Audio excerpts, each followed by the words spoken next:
watching Fox 35 News Plus, streaming on Fox Local. Well, good morning to you. Welcome into Fox 35 News Plus. I want to give you a live look right now in Winter Park, where State CFO Blazin Golia holding another news conference today, unveiling the second part of his legislative proposal when it comes to codifying the FAFO audits that his office has been going around the state and doing. Earlier this week, he announced the first part of those. I guess that was just yesterday when he was in Tampa, unveiling the first part of this. And today, rolling out part two, where he is talking about more of the things that he wants to see to establish the Florida Agency for Fiscal Oversight and try to, as he says, increase accountability when it comes to local government spending across the state. So let's go ahead and listen in live. A couple of other things we are standing by for. We'll get into that in just a little bit. But the CFO has been speaking for about half an hour, so let's go ahead and listen in.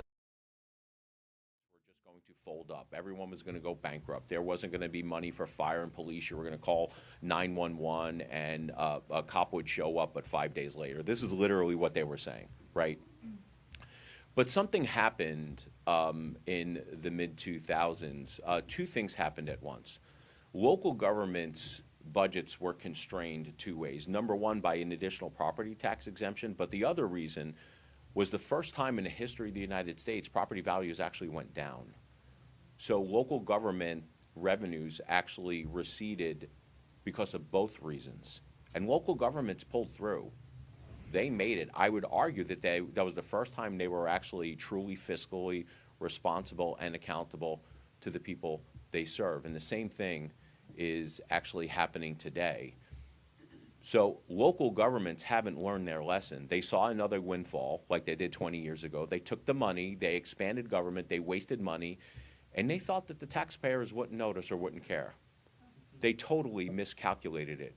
Because almost every person that I talk to at the grocery store, on the street, are all concerned with rising property taxes because they want to make sure that the level of property taxation here in the state of Florida isn't close to what they escaped from in New York and New Jersey and other parts of the United States. They came here for freedom and opportunity.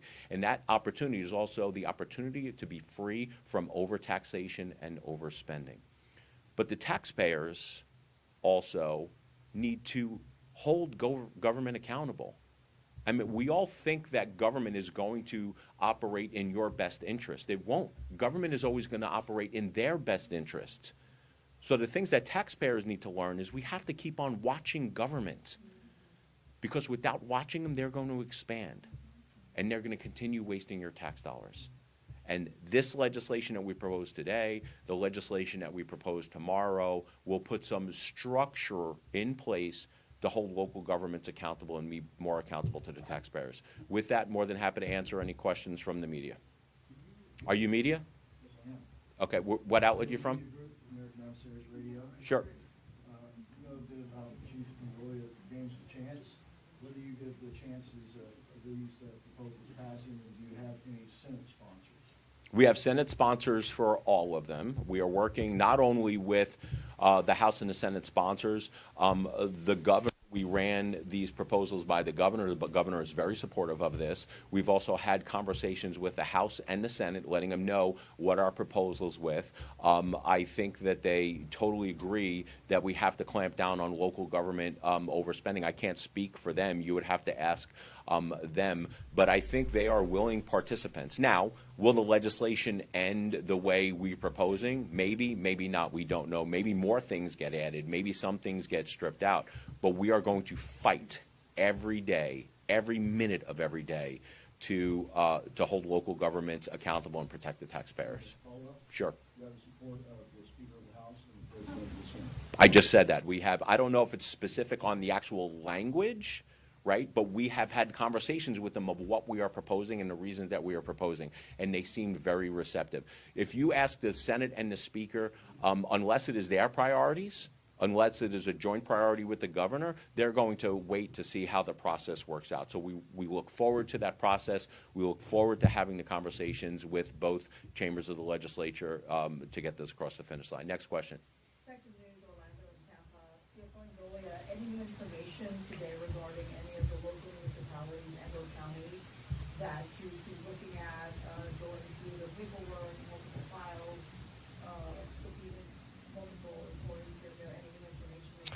So let me go into the subpoenas first. I know that there are, we handed it off to the law enforcement division, and we are not in the habit of impeding law enforcement or getting in the middle of investigation. What I do know is that I think they were in the process, the last time I checked it was a couple of weeks ago, in the process of still doing interviews, so I do not have anything to report on that. We're only going to report once the investigation is over. As far as the specifics, I think you're talking about Florida DOJ. It is important to know that Florida DOJ and Florida FAFO are two separate entities. Florida DOJ is looking for specific line items of waste within the budget. What we are concerned about from my office is the overall growth of government and how much government has grown. Specifically, what their budgets were, what their budgets are, and what their budgets will be in the future, and how much government is growing compared to the populations that they serve. Just to give you an idea, there was one municipality or one county, these numbers may be off, I'm just going off of the top of my head. There was population growth of about 60,000 people, and their budget grew almost $1 billion, $900 million. That is telling me that they are just taking the extra money and they are spending it. Most governments that we have reviewed have expanded their budget by about $50,000 for every family of four moving into the municipality. So it is just, it's so off kilter and so off whack. That's what we are concerned with. Hugh McRae with Channel 9 Eyewitness News in Orlando. Over the summer, you made big news when you were in Orange County. Talk about Orange County specifically. You mentioned getting some answers within a 60-day period. So we're beyond that now. What you doing? Again, that's the Florida DOJ. I would have to report. I would have to ask you to contact Eric Soskin, who oversees Florida DOJ, to get some specifics. I know that there are certain benchmarks Florida DOJ has to. Now, don't get me wrong. We are part of Florida DOJ. We helped go on site and retrieve a lot of the information and start analyzing the information. But once we retrieve the information, we hand it over to Florida DOJ, and those are the people who are actually doing the number crunching. I know that there are certain benchmarks that we have to, that Florida DOJ has to hit in terms of giving a report to the legislature. I don't know exactly when that report is due off of the top of my head, but I do know that they're in the process of compiling those reports. Yes, sir?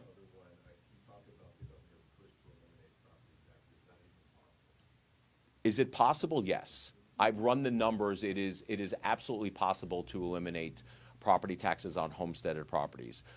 It's not as dire a situation as the Florida League of City and Association of Counties would have you believe.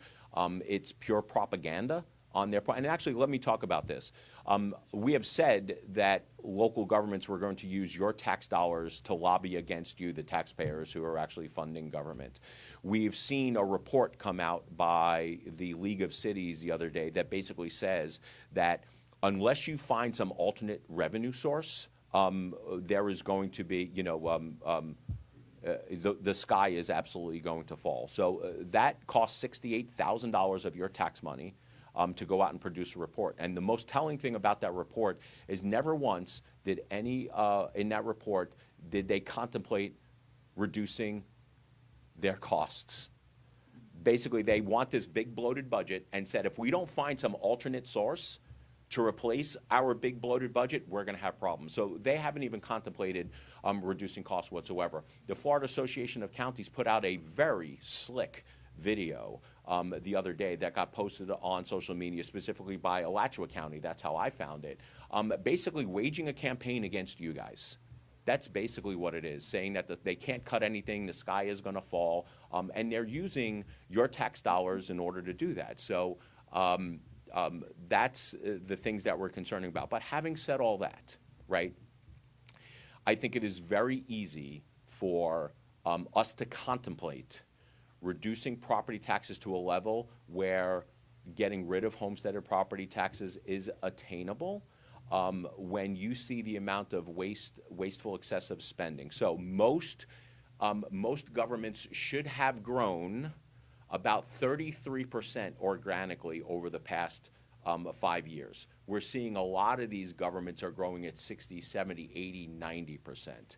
So if you get rid of a lot of that wasteful, excessive spending, the number becomes much more manageable. Having said that, I don't know if the legislature is going to come up with the proposal for that, because the way constitutional amendments work is the House comes up with the proposal, the Senate comes up with the proposal. If they're the same proposal, and if it's voted on, it goes straight to the ballot. The governor does not have veto authority, so the governor does not have control over what's on the ballot. We are hopeful we can continue having those conversations, but I will tell you this. What we need, my opinion only, is one strong constitutional amendment that gives us the maximum amount of property tax relief possible that is able to get 60% and deliver property tax relief on the November 2026 ballot. On that same note, right now the House has, I believe, 7 various property tax proposals. A, do you find that to be a good faith effort to do the things that you and the governor have been talking about for much of the last year? And 2, are there any of those proposals that you favor? So I'll take the first part. I'm not going to speak to intent because you were asking me is it good faith. You're asking me to impugn intent on what they were doing. I don't know, but I would think that effectively what would happen is, let's say theoretically, you wound up putting all 8 proposals. Is it 8 proposals? 8 proposals on the ballot all at once. The first thing is that there are a couple of proposals that actually compete against each other. So I don't understand how that would happen. But let's say that they didn't, and you wound up with all 8 proposals on. Most people walking into the ballot, if they saw 8 proposals, human nature says they are going to pick the one that helps them the most, and they're going to vote no on the other ones, which, and I don't know if this was the intended effect, I'm not going to opine on that, but functionally, I think that all of them would fail. I believe that's why we need one strong proposal that has the legs to get across the finish line. Look, I think some of them have merit. Some of them, I think, are worthy of consideration. Some of the things I'm concerned about, as far as being the state fire marshal, I've always said that we need to make sure that we fund law enforcement. But I've also been very clear and say that we have to fund our fire rescue. None of those proposals mandate that we make sure that we're funding fire rescue to the level. So I think a lot of them have merit. I think there's still a long way to go and conversations to be had in order to get what we need on the ballot. Yes, sir. Manny Martinez, Fox 35 News. Want to get your thoughts on something the governor said this week that impacts taxpayers here. Thoughts about toll relief for Florida residents. What are your thoughts on it, and how big a saving could that be to get rid of tolls for taxpayers? Yeah, it could be substantial. You know, the idea of tolls is to pay for the infrastructure and the new roads that were put in place. But at some point, it's paid for. And we have to have the policy discussion. Do we want to continue taxing, which is what a toll is, the riders on these toll roads in perpetuity? I think there's a conversation to be had there. Yes, ma'am. Hi, Trinity. I don't claim, I know.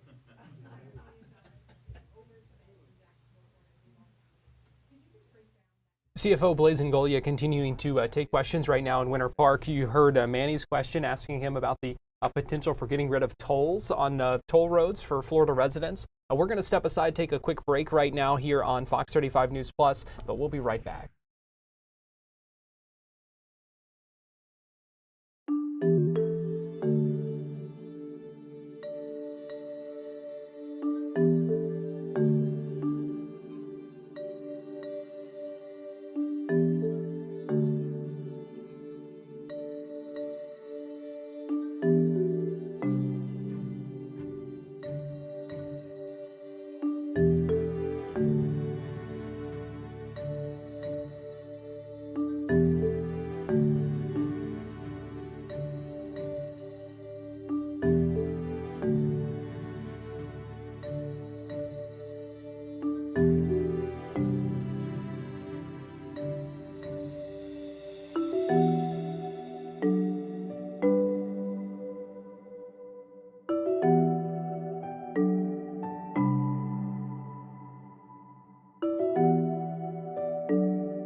Secretary Jim O'Neill, Administrator Mehmet Oz, Director Jay Butter. Welcome back into Fox 35 News Plus.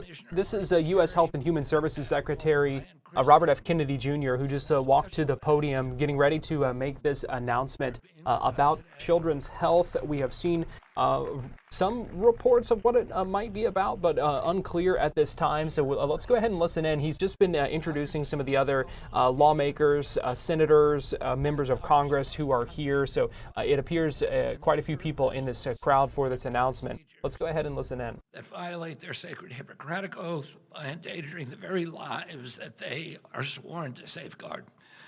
The American Medical Association, the American Academy of Pediatrics, peddled the lie that chemical and surgical sex-rejecting procedures could be good for children who suffer from gender dysphoria. They betrayed the estimated 300,000 American youth ages 13 to 17, conditioned to believe that sex can be changed. They betrayed their Hippocratic oath to do no harm. So-called gender-affirming care has inflicted lasting physical and psychological damage on vulnerable young people. This is not medicine, it is malpractice. We're done with junk science driven by ideological pursuits, not the well-being of children.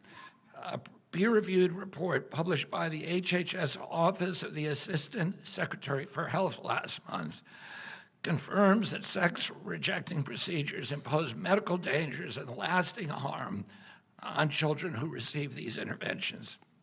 So today we are taking 6 decisive actions, guided by gold standard science and the week 1 executive order from President Trump to protect children from chemical and surgical mutilation. This morning I signed a declaration: sex-rejecting procedures are neither safe nor effective treatment for children with gender dysphoria.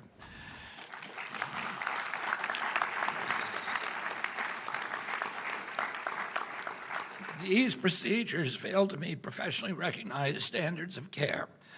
Medical professionals or entities providing sex-rejecting procedures to children are out of compliance with these standards of health care.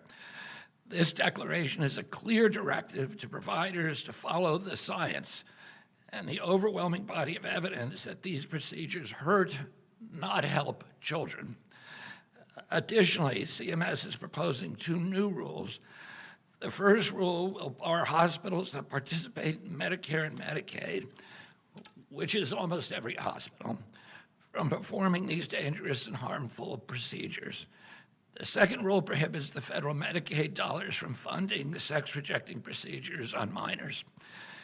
The FDA is issuing warning letters to 12 manufacturers of breast binders, which are medical devices used for purposes such as assistance in recovery from cancer-related mastectomies.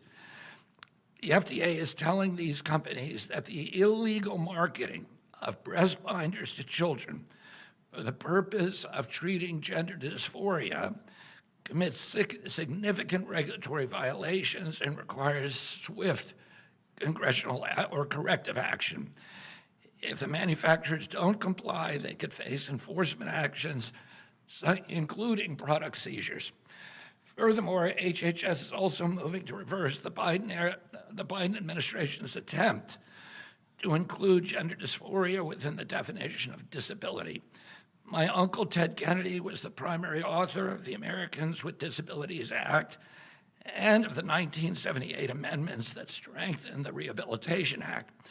The Biden-era amendments that designated gender dysphoria as a disability serve the commercial interest of a predatory, multi-billion-dollar industry that betrayed the original intention of those laws engendered widespread public resentments against those laws among the American people and discredited the statutes in the public mind. These are statutes that were designed to protect the most vulnerable Americans, and the misuse of these statutes for these purposes injures the statutes themselves and injures other people who are entitled to that protection and who Americans want to see protected. Our proposed rule will reassure recipients of HHS funding that policies preventing or limiting the sex-rejecting procedures do not violate disability non-discrimination requirements. Finally, our Assistant Secretary of Health, Admiral Brian Christine, today signed a public health message to inform healthcare providers, families, and policymakers that current evidence does not support claims that puberty blockers, cross-sex hormones, and surgeries are safe and effective treatments for pediatric gender dysphoria. These announcements are grounded in evidence and shaped by compassion.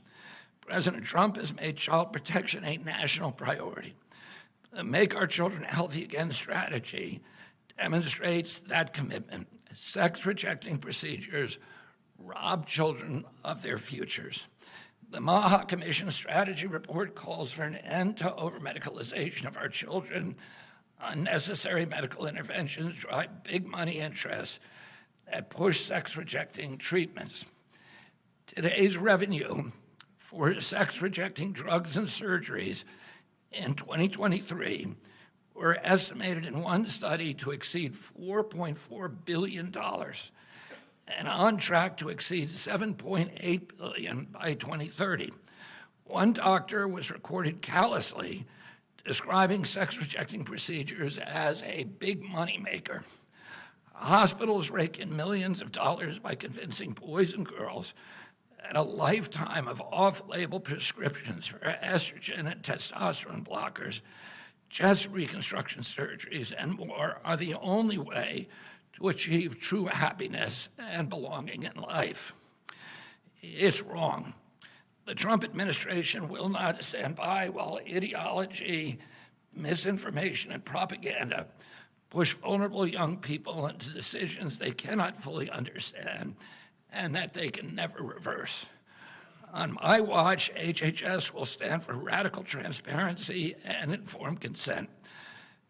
We follow the evidence, we employ gold standard science, we honor the moral obligation to do no harm. There is divine worth in every person, and it shines most brightly in our children. That worth commands us to protect them. And as long as I serve as HHS Secretary, this agency will do so. Thank you all very, very much.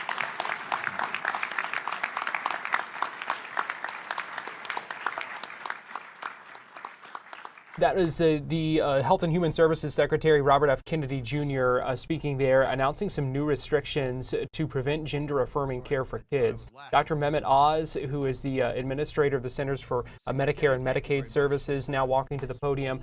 He is about to speak as well.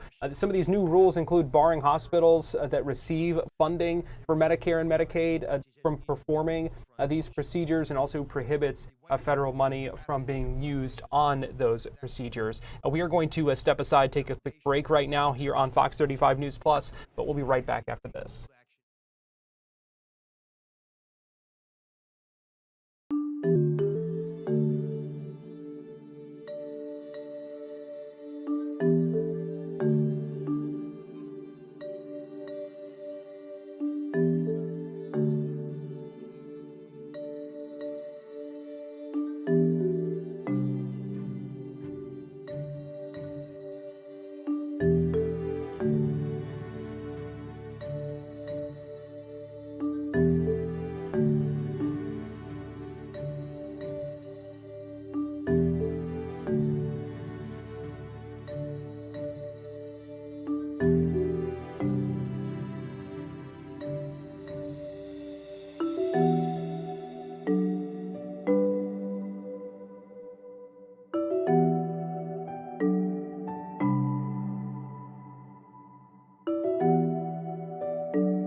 You're watching Fox 35 News Plus, streaming on Fox Local.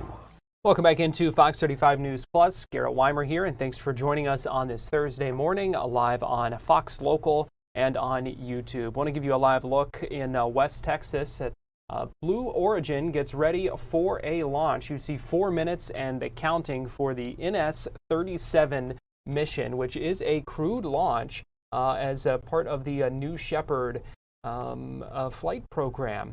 This launch window opened at 11 o'clock, but they had to put it on hold for a little bit because of high upper level winds, they said. They restarted the countdown just about 7 minutes ago, and they are set to launch this crew into space.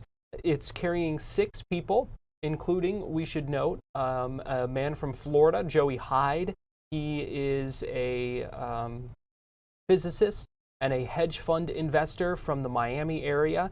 He is on board this flight. Also, so is Michi Benthaus. She's an aerospace engineer who uses a wheelchair and would make history today as the first wheelchair user sent to space. So history about to be made as 6 more people are sent into space on board this Blue Origin New Shepard spacecraft.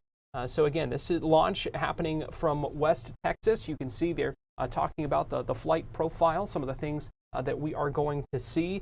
This window, as I said, opened about 28 minutes ago, so things running about half an hour behind schedule right now. But at this point, it does appear that it is going to be a go for launch. So we're about 2 minutes left before this launch. We are continuing to monitor the CFO in Winter Park and the Health and Human Services announcement live right now in Washington, D.C.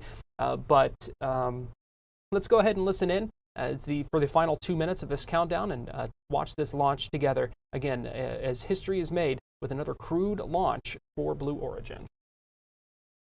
Coming in. Retracting the sunshade and capsule access bridge.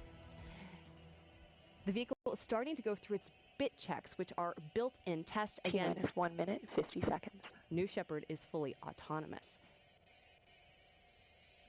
Transition to onboard hydraulic pumps.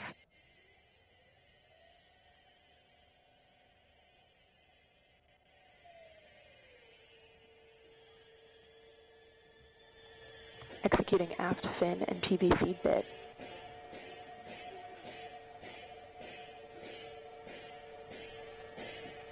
Engine thrust vector control built-in test in work.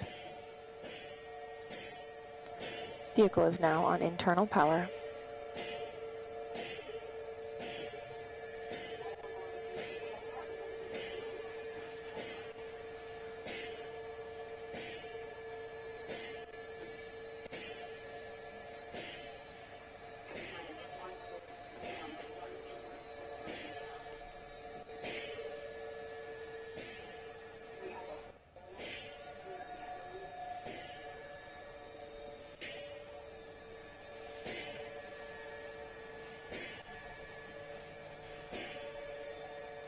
All right, you were looking at New Shepard on the pad. At just under 1 minute, we have entered a hold. We are listening in to the voice of Mission Control, which is Kate Wentworth.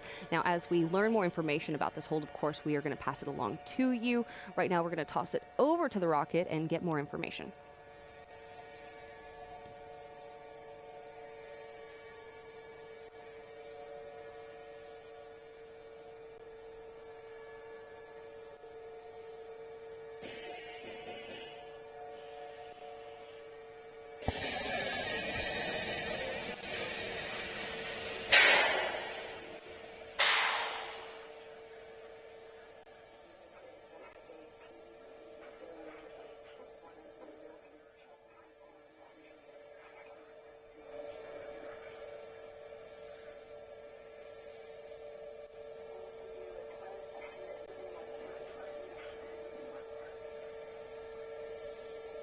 As you heard there, this Blue Origin launch is again on hold. We are going to wait a second here to see if we can find out the reason for it before we take you back to some of our other coverage, trying to get an idea here of what may be going on and what the case may be. We know there was a hold just a little bit ago for upper level winds and some issues with that. So we'll go ahead and listen in another minute here and see if we can learn more from the radio transmissions.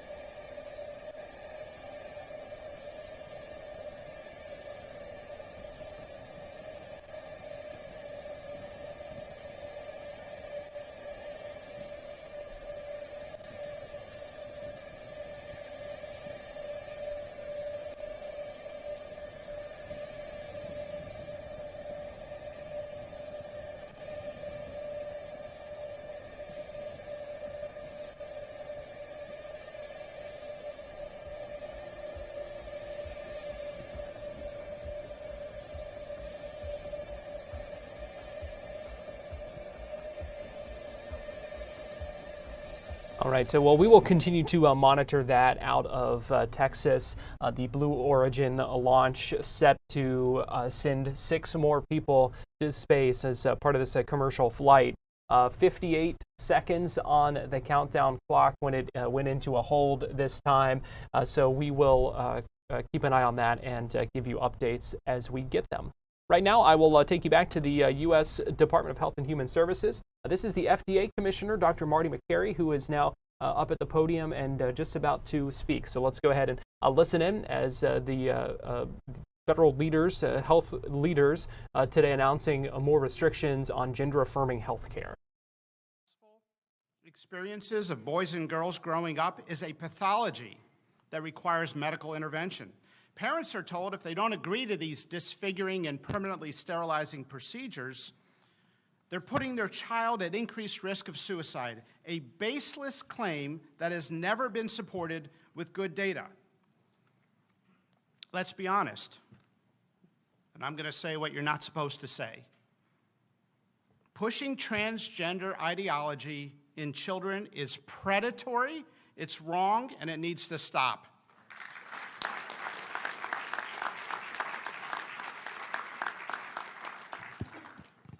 This ideology is a belief system that some teachers, some pediatricians, and others are selling to children without their parents knowing sometimes, or with a deliberate attempt to remove parents from the decision-making.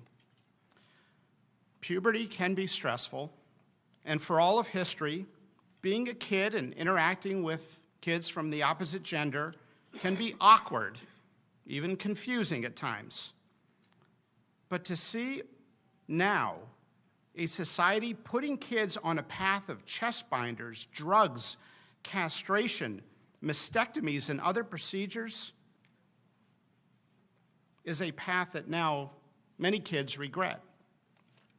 And Chloe, I've got to say, your testimony in front of the Hill was one of the best descriptions I've heard on this issue ever. Maybe one of the best descriptions I've heard of any topic ever presented in front of Congress, and it's an honor to be here with you.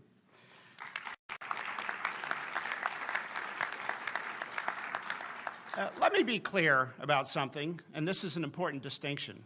Sometimes it doesn't get mentioned. We're not talking about medically treating kids with a biological basis for differences in sexual development, what used to be called intersex. We're not talking about children with 5-alpha reductase deficiency, Klinefelter syndrome, Turner syndrome, or other sex chromosome abnormalities. We're talking about an ideology that is supported by flawed science that every child as young as 4 years of age should pick from an array of genders.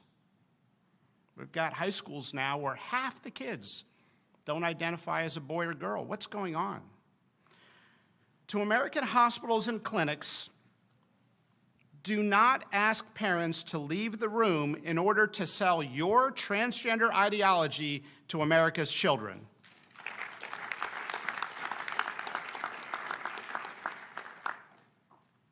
How is it that a child cannot get an ibuprofen without their parents' consent at school? Yet states like California are arguing that children should be able to make irreversible choices without their parents' knowledge. The UK actually did a comprehensive review in the Cass Commission of the medical literature and found there's no role for puberty blockers in many of these interventions. We as doctors have a duty to speak up, and that's why we're here, against this cruel practice. It's been hard to speak honestly on this topic. Many in academia who have challenged the dogma have been railroaded, dismissed, fired, or labeled in a form of modern-day McCarthyism. Just ask the former Brown University professor Lisa Lippman, whose research suggested that transgenderism was a socially contagious condition. Brown University persecuted her and did not renew her contract. And this is the story of many academics that are trying to speak common sense to this insanity. Let's stop with the labeling and let's have an honest conversation about what's best for America's children. Today, the FDA is taking action. We are sending warning letters to 12 manufacturers and retailers for illegal marketing of breast binders for children for the purposes of treating gender dysphoria. Breast binders are a Class 1 medical device with legitimate medical users, such as being used by women after breast cancer surgery. And these binders are not benign. Long-term usage has been associated with pain, compromised lung function from atelectasis collapse, and even difficulty breastfeeding later in life. The warning letters will formally notify the companies of their significant regulatory violations and require prompt corrective action. And I want to say thank you, President Trump, for signing the executive order to have us look into this. Thank you to Secretary Kennedy for speaking directly to this issue, to Mehmet Oz for finally ending government-funded sex transition procedures in the United States, to Jim O'Neill for his leadership, Brian Christine, Jay Bhattacharya, to Chloe for sharing her personal experience, to the entire team, to the many members here, Senators Marshall, Cassidy, Langford, Blackburn. You've taken risk and stood up on this topic and stood for what's right. Congressman Wahlberg, Adderholt, Harshberger, Crenshaw, AG Paxton. It's not easy to speak up on these issues, and you've done it at personal career risk. Thank you for speaking up for American children. It's time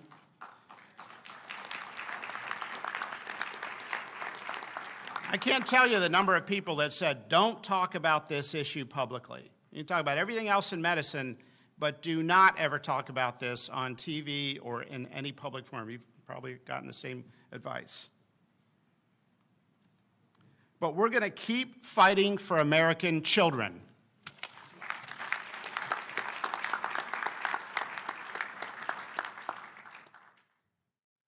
As that news conference continues, we're going to step aside, take a quick break here on Fox 35 News Plus, but we'll be right back after this.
Welcome back into Fox 35 News Plus. We are tracking some breaking news and a developing story that could begin to get a lot of national attention out of North Carolina. This is a post from the Statesville Regional Airport in Statesville, North Carolina, where we have learned that there has been a plane crash that happened while the plane was trying to land there. Seeing a number of different unconfirmed reports right now on social media. Let me show this to you on the map so you can kind of see where this is. This is the city of Statesville Regional Airport. I'm zooming out there to give you an idea of where it is in relation to some other cities. It's north of Charlotte. It's southwest of Winston-Salem there, and you can see just a number of different reports right now about what may have happened here. According to the website for this airport, it's a city-owned airport, has a number it provides facilities for a number of private aircraft. So we know they list a number of Fortune 500 companies with the craft there, NASCAR teams with planes at that facility. So we're keeping an eye on this. It's going to be a developing story throughout the day. But again, confirmation there has been a plane crash this morning, Statesville Regional Airport, about an hour and a half ago there in North Carolina. Trying to get some more information about this, and we will also try to bring you live images as soon as we can get some. So just wanted to let you know we are monitoring that here on Fox 35 News Plus this morning. Meanwhile, in West Texas here, the Blue Origin New Shepard launch, taking a crew of 6 people, remains on hold right now. 58 seconds remaining on that countdown when it was put on hold again. We still have not seen or not gotten confirmation about what is holding up this launch the second time. The first time it was on hold because of upper level winds. Certainly possible that they had additional concerns about the weather and those kinds of things the second time once they restarted that countdown, but I just don't know right now. So we're trying to get some more information about that and trying to see what may happen. You can see one of the crew members there from that window. We know there is a man from Florida on board. His name is Joey Hyde. He's a physicist from South Florida. He's also a hedge fund investor, but lives in the Miami area. So keeping a close eye on that flight that we hope will begin. I'm not sure. I need to look and see when the launch window closes today. I do know it opened at 11 a.m. And so we're keeping an eye on that, and we'll bring you updates on that as we get them. We are also while we're kind of in between things here, I do want to let you know that news conference still going on, the Department of Health and Human Services in Washington, D.C., where they've been talking about the gender-affirming care, some new restrictions that they are putting on as well for that, and efforts to block that treatment for children by essentially barring hospitals who receive funding from the federal government, if they want to keep receiving that funding from the federal government, from performing those procedures. So again, we are keeping an eye on that. But right now I want to take us through some of our Fox 35 News Plus headlines right now as we learn more about a woman who is facing charges in an alleged torture and death of a child in Tavares. This is a case we've been following for a while now. She's one of 2 people accused of killing and torturing her son. Set to appear in court in Lake County next month, planning to change her plea. We're talking about Kimberly Mills. According to investigators, she and her partner, Andre Walker, were involved in the death of her 10-year-old son. Prosecutors previously said they planned to seek the death penalty. And we now know she, according to court filings, intends to enter some sort of plea in that case. Fox 35's Matt Trezza has more on what we know. Kimberly Mills is set to show up in Lake County Court next month for a change of plea hearing. In April, prosecutors announced they were seeking the death penalty against Mills and Andre Walker for the death of Mills' 10-year-old son, Xavier Williams. The couple allegedly abused the boy from December of 2024 to February of this year. The two were accused of hitting Xavier with boxing gloves, a copper wire, a flashlight, even a dumbbell. Xavier went to the hospital in February after he stopped breathing and later died. Mills and Walker were originally charged with second-degree murder as the state continued to investigate the case, but prosecutors later upgraded those charges to first-degree felony murder. Charging somebody with second-degree murder and child abuse gave us the option of keeping them in custody while we convened a grand jury to present evidence.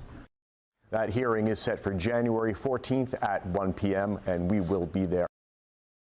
And so that hearing, again, coming up next month, so we will continue to keep an eye on that. Also in court yesterday, we talked about it a little bit yesterday as well before the hearing, and that was the family of Anna Kepner in court in Brevard County for an unrelated child custody case in family court. That provided some new details about the dynamics within that family. Fox 35's Marley Capper this morning had broke down some of those details for us. We are expecting to learn more about the suspect in court, Anna's 16-year-old stepbrother, who right now is the only named person in her murder. But instead, the court decided that they would not do any cruise talk. That's what the judge said. We learned about the very chaotic and complicated history of the family kind of leading up to this. So let's break everything down that we did here. The biggest thing we heard in court was how Anna's stepmother, Chantel Hudson Kepner, allegedly kept her children from their biological father, Thomas Hudson, for over a year. Chantel and her ex share 3 children together, and they are battling for custody of the 2 youngest ones, including the teen suspect. In court, we learned how the children have been in therapy for at least a year. We also heard from Chantel's eldest son, who was not on the cruise. He explained how Anna's dad, Chris Kepner, tried to forcibly move him to Titusville, even restrained him in the car. Here's what he had to say about the situation. They had held me against the seat, and he put his arm around the back of my neck, holding me up against the front seat. She held me there as well. Was your mother still in the front seat, or did she go to the back seat? At that time, she had crawled to the back seat and started holding me. Thomas says he could not speak to them or see his children and had no idea how they were doing or how they were adjusting to their new life and new siblings in Titusville. We asked Mr. Hudson's attorney about the hearing. Here's what he had to say. Yeah, how do you feel that Thomas's other children are staying with a mother who another child died under her care? It's complicated, isn't it? That's all I have. Thank you. Are the other children safe under their care? I'm sorry, I can't answer any more about that. That was already discussed in another hearing. We made our motion. We tried to have that happen. The court ruled what they did. Obviously, what we're doing right now is to make sure that Mr. Hudson gets to see his children in accordance with the prior parenting plan. So obviously you heard there we didn't really get much information as far as the cruise as we expected. However, we did learn that Thomas Hudson had actually told Chantel that he didn't want the kids to go on the cruise, and he never gave any permission to do so, but Chantel did it anyways. The FBI still has been silent. That doesn't mean that they're not working on things, but we haven't gotten any updates from them just yet, and there's no new date for the next court appearance, but we will stay updated in this case. This is Fox 35's Marley Capper earlier today. More breaking news here on Fox 35 News Plus. The Blue Origin launch not going to happen today. The team just putting out this post on X just 2 minutes ago saying we are standing down from today's NS-37 mission after the launch team observed an issue with our built-in check prior to the flight. We are assessing our next opportunity for launch. So scrub today for Blue Origin. The history will have to wait another day as that Florida man Joey Hyde gets ready to head to space. And also it would be an aerospace engineer on board that flight would be the first person who uses a wheelchair to travel to space. So that will have to wait for another day. There were a couple of holds on that before eventually that decision made to scrub. Fox 35 Storm Team meteorologist Brooks Garner joins me now. Brooks, 1 week out from Christmas. Hard to believe. It is hard to believe, and we're about to see a pretty seismic pattern change, not just for Florida, but for the whole country, which is all but guaranteeing that Christmas is going to be beautiful. Let's get right to it. As part of that transition, we've got some rain to get through. There's a weak system moving through, and that's producing some scattered showers. We'll see the chance of rain through midday. It's hard to say exactly where these showers will pop up, how heavy they'll be, when they'll hit, but the general theme is that we'll have a pretty decent chance of rain as depicted by future clouds and radar here through the next hour or two. Doesn't look like anything severe, barely thunder and lightning, just some pockets of heavy rain. Then it'll let up this afternoon, and then we may get a few more showers overnight as ultimately a cold front comes through. But it's a lot heavier in the panhandle. You see all those clouds there over the open Gulf. All that is heading ashore, which means really heavy rain is pushing toward the I-10 corridor. If you have any driving plans or heading up to Tally or maybe west toward PCB or Port St. Joe, it is pouring, and they could see upwards of 3 or 4 inches of rain easily. Here's a view from Orange Beach, Alabama, just to give you an idea of how wet it is up and down the Gulf Coast. Well, this system will be pushing through, and in doing so, missing Central Florida by just a hair as far as the worst of the rain. We're going to catch some scattered showers. That front in the plains moves through overnight, and then it clears the decks for this. High pressure moving in for Christmas week. We've got a beautiful weekend ahead with highs in the middle and upper 70s, and then an upper level area of high pressure pushing over Mexico and Texas sets up right around Christmas Eve and Christmas Day. There was Santa making a brief appearance, and then pushes over the Gulf as we head toward next weekend, the weekend ahead of New Year's. So this spells sunshine, dry weather, and really comfortable temperatures, with high temperatures routinely reaching the upper 70s to around 80 degrees. Well, right now we're in the lower to middle 70s. It's a mild lunchtime hour, and we're going to top out today close to 80 degrees in many locations, maybe 79 in Titusville, 80 in Ocala. Here's a look at our 7-day forecast. We'll have a slightly cooler day on Saturday behind this system, but I mean, it's subtle and it's still above average. Our typical high 74 will top out about 76. Look for 77 on Sunday. Sunday's the first day of winter. It's also the shortest day of the year. And once we get into next week, the week of Christmas, we're going to have some very nice weather setting in. Wednesday of next week is Christmas Eve. We'll have a high of about 77 degrees, and the days will be getting longer. So happy Hanukkah, Merry Christmas, happy holidays. Here we are. And today, Garrett, also for a lot of school districts in Florida, is the last day of school before the 2-week break, so a lot of students are very excited about that. Don't forget, not just students, teachers also excited about that, my wife included. So. That's amazing. That's right. Yeah, in my daughter's school today, it's movie day. They're doing the Polar Express. Oh, that's a good one. They all one. get to come in with PJs and bring snacks, and so some high academic learning happening today in schools around Florida. Well, final exams going on right now at my wife's school. So unfortunately, no Polar Express there. It's a different world between first graders and high schoolers. Right. All that. Yeah, good point. Fox 35 Storm Team meteorologist Brooks Garner, we appreciate you joining us. You got it. Thanks, Garrett. Give you a live look at downtown Orlando right now. And you can see some clouds in the sky as we approach the noon hour here on this Thursday afternoon. We are going to take a quick break right now here on Fox 35 News Plus, but we'll be right back with much more after this.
Continuing to track breaking news here on Fox 35 News Plus this morning, I want to show you, this is myfox8.com from Fox 8 out of Greensboro, North Carolina. They are continuing to post some updates on this crash at the regional airport in the city of Statesville, North Carolina. Confirming officials are on the scene of that crash that happened around 10:15. They're reporting the FAA is en route and will be investigating that. The Sheriff's Office, North Carolina State Highway Patrol also there, describing the aircraft as a small passenger jet. They also report, and you see it at the bottom of this page here, the plane that it crashed appears to be a Cessna Citation that is owned by the semi-retired NASCAR driver Greg Biffle, according to FAA paperwork. It's unclear who was aboard the plane at this time or the condition of any passengers. So we are continuing to monitor that situation. A plane crash at a North Carolina airport, and we will continue to give you updates as we get them, and hopefully at some point get you a live camera as well, showing investigators on that scene. So we're working to learn more about that. Let's see. We are coming up on the noon hour here on Fox 35 News Plus. We've been off to a busy start in this last hour. That news conference in Washington, D.C. continuing. This is Chloe Cole, an activist who is speaking right now at this announcement of a number of restrictions being put on gender-affirming care. This is something at the federal level. The U.S. Department of Health and Human Services Secretary Robert F. Kennedy Jr. making that announcement just a little bit ago. Let's go ahead and listen in as this activist speaks right now. You heard the FDA commissioner talking about some of her testimony on Capitol Hill previously. Let's go ahead and listen in. This first year of Trump's second term. With the release of the peer-reviewed gender dysphoria report, it has become official U.S. policy that these treatments in children are questionable at best, life-shattering at worst, and this industry needs to be challenged and taken down for the sake of future generations.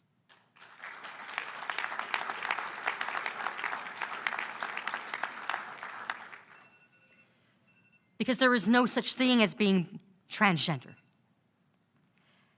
nor children born in the wrong bodies. Every boy and every girl deserves to be loved the way that they were beautifully created in their mother's womb. And to the young people out there who are struggling with this mental illness, I want you to know that there is a better way out.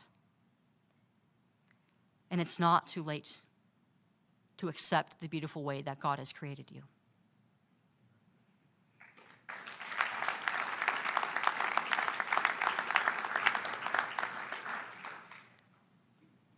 My story turned out to be a success story, but it was only in spite of my doctors and the horrible things that they did to me, to my family.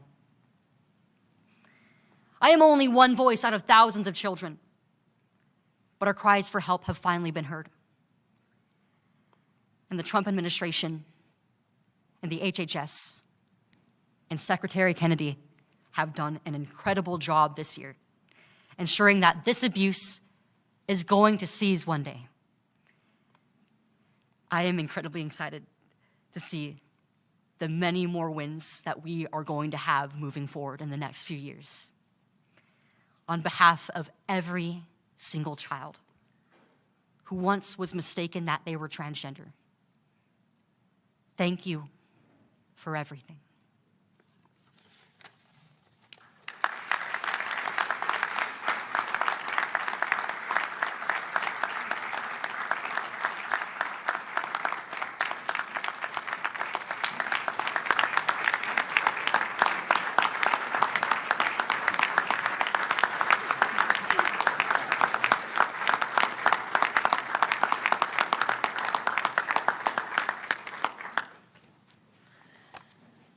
Thank you, everyone. Thank you for all the comments today.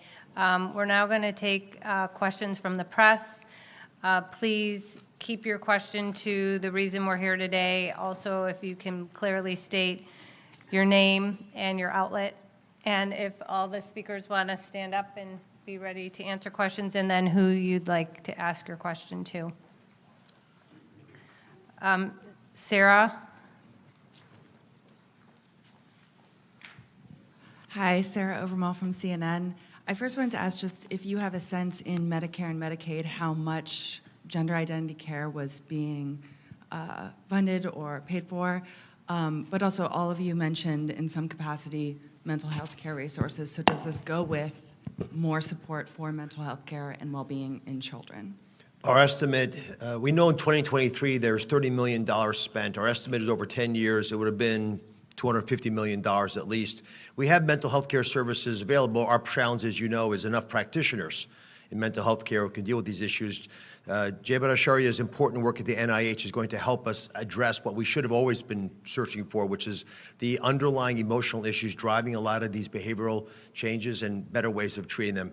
And I'm confident that with the money that we save, we have plenty of resources, but we had them anyway to deal with this problem the right way. Putting a Band-Aid on this problem using aggressive surgery and chemical approaches was never wise.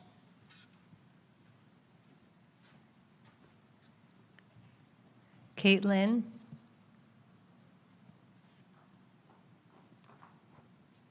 Hi, this is Caitlin Richardson with the Daily Caller News Foundation.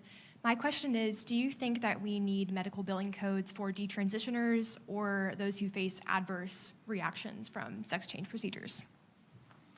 We're looking at the billing code situation. There's probably codes we could use already, but we will fix the codes if we can fix the kids.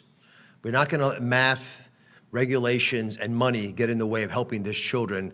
For the same reason, we don't want to allow any of those resources to be used in a perverted way to harm children. These kids, and we've all spoken to this, their prefrontal cortexes are not yet mature scientifically. So condemning them to decisions that they make whimsically at those ages, no parent would allow to have happened. And I believe these procedures will fall in the deepest abyss of dark periods of American history like prefrontal lobotomies represent today. They should be a prehistoric relic that brings shame upon the profession.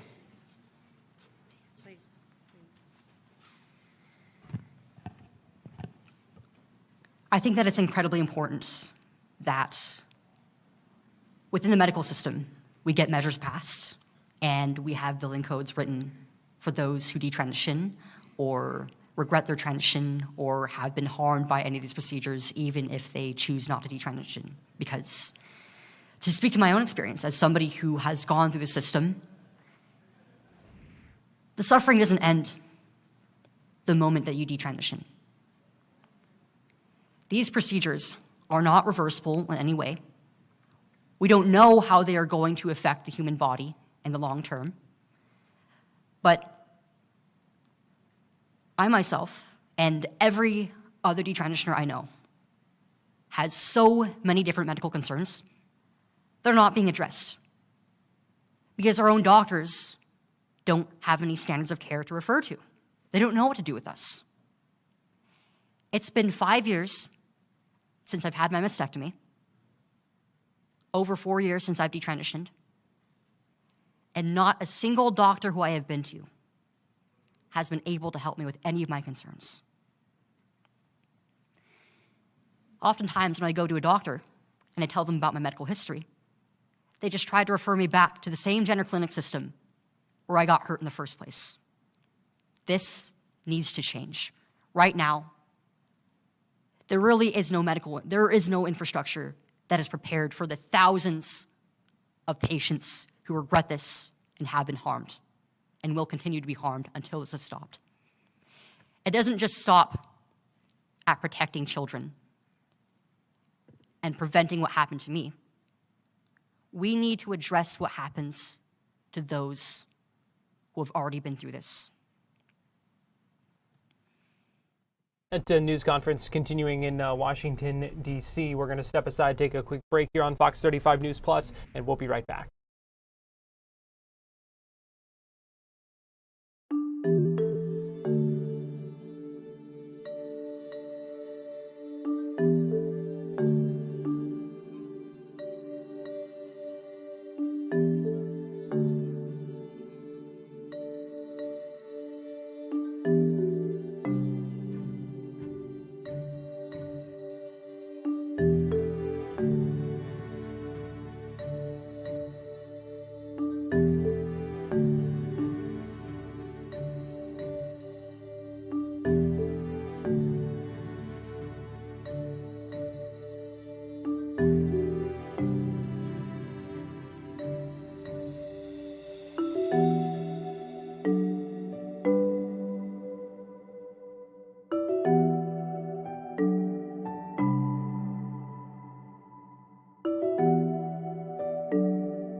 Continuing to track breaking news here on Fox 35 News Plus this morning. This is a live image courtesy of WBTV on the scene at the Statesville Regional Airport in North Carolina.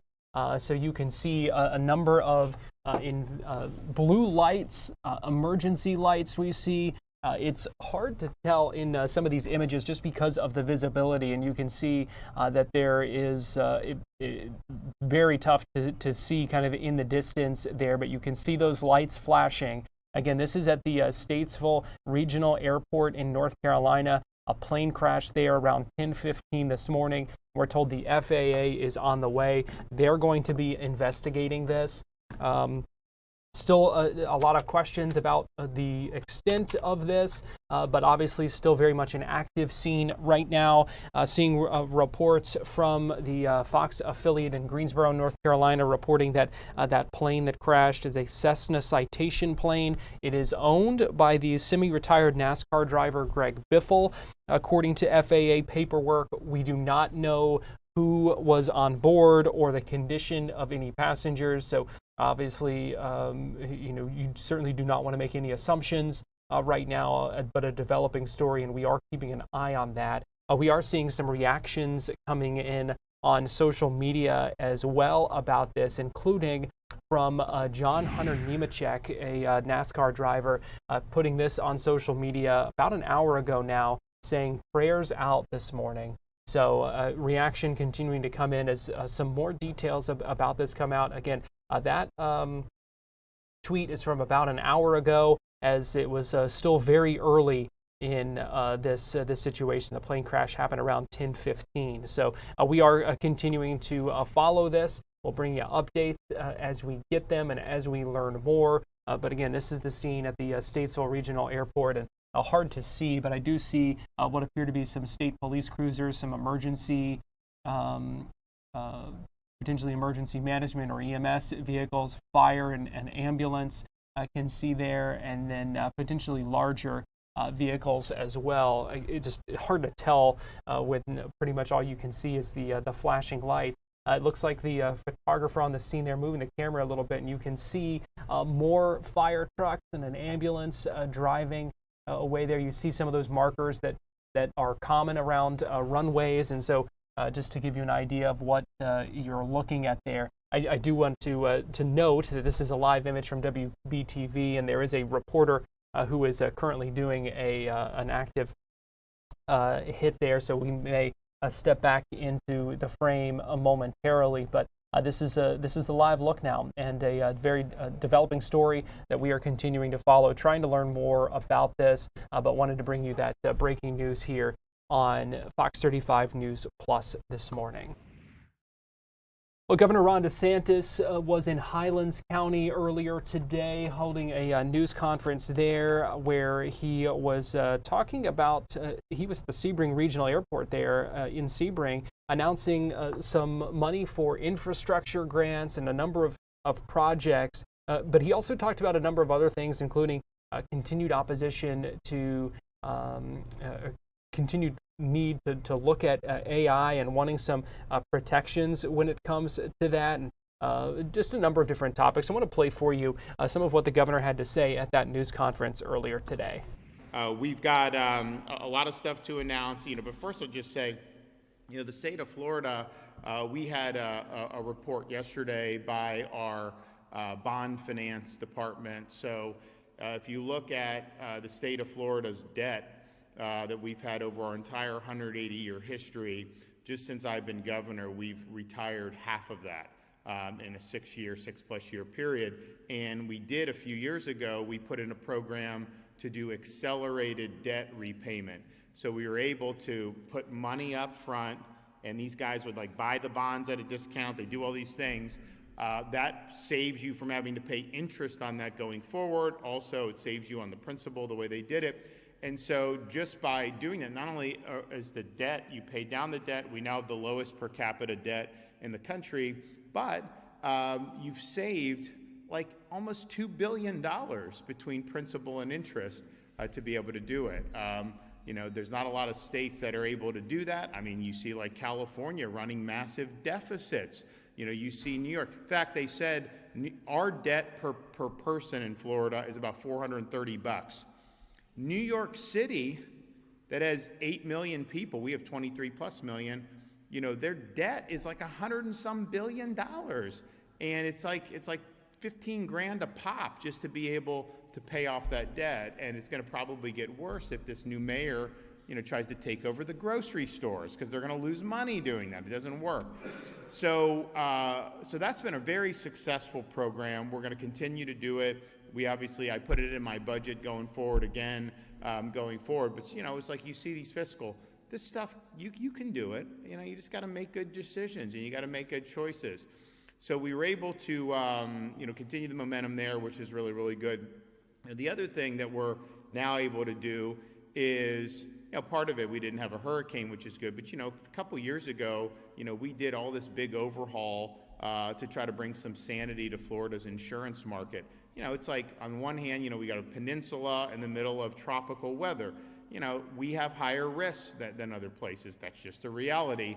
And then the same with like auto insurance, our drivers here, it's just tough, right? Because you got a mix of demographics out there.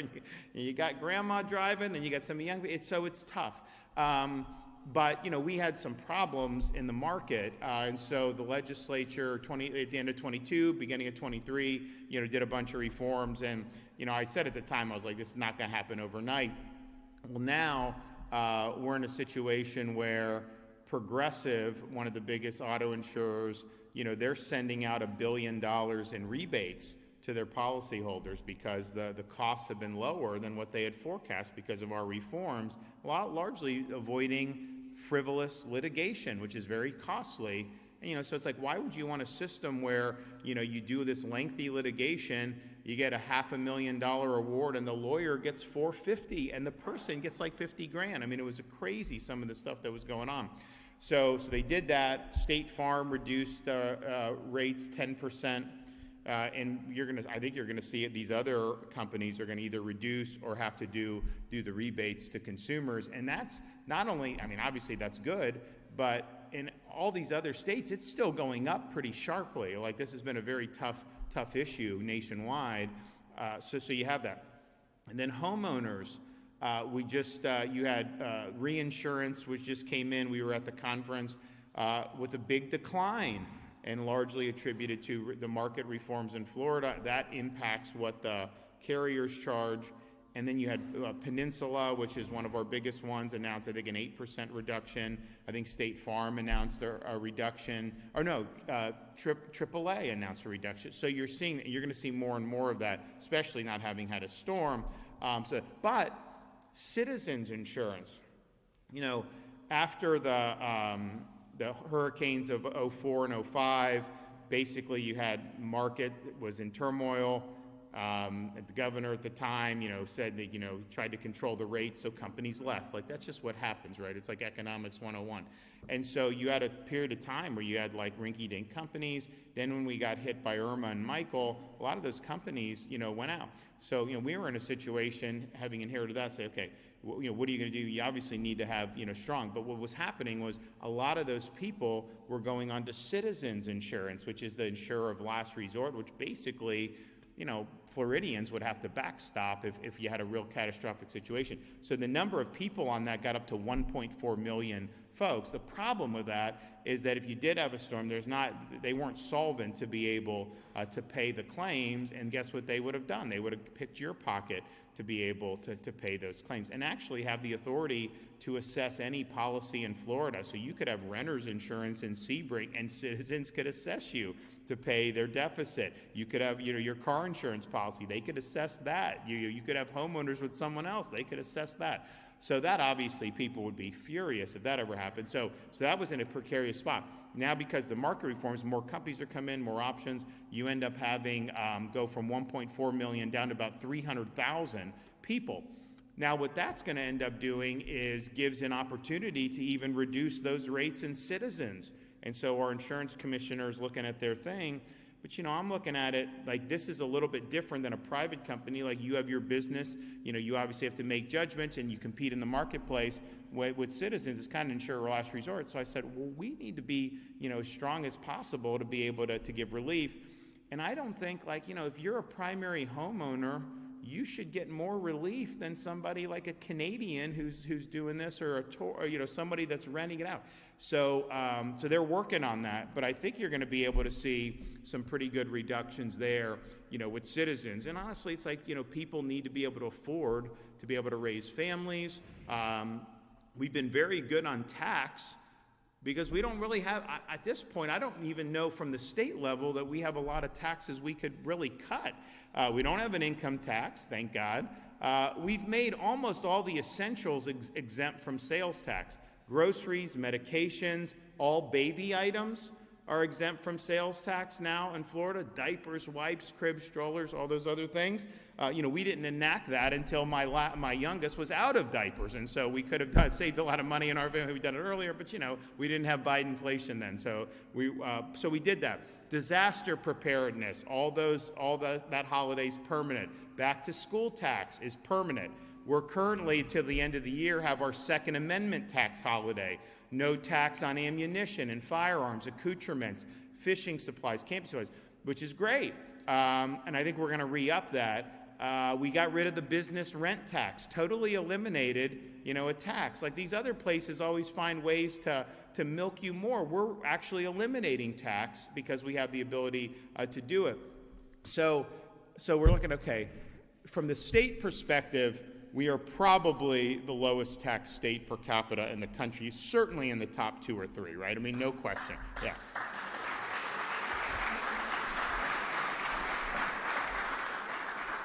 But, we have this issue that if you ask people, what's tax, put aside the federal government, how's the tax?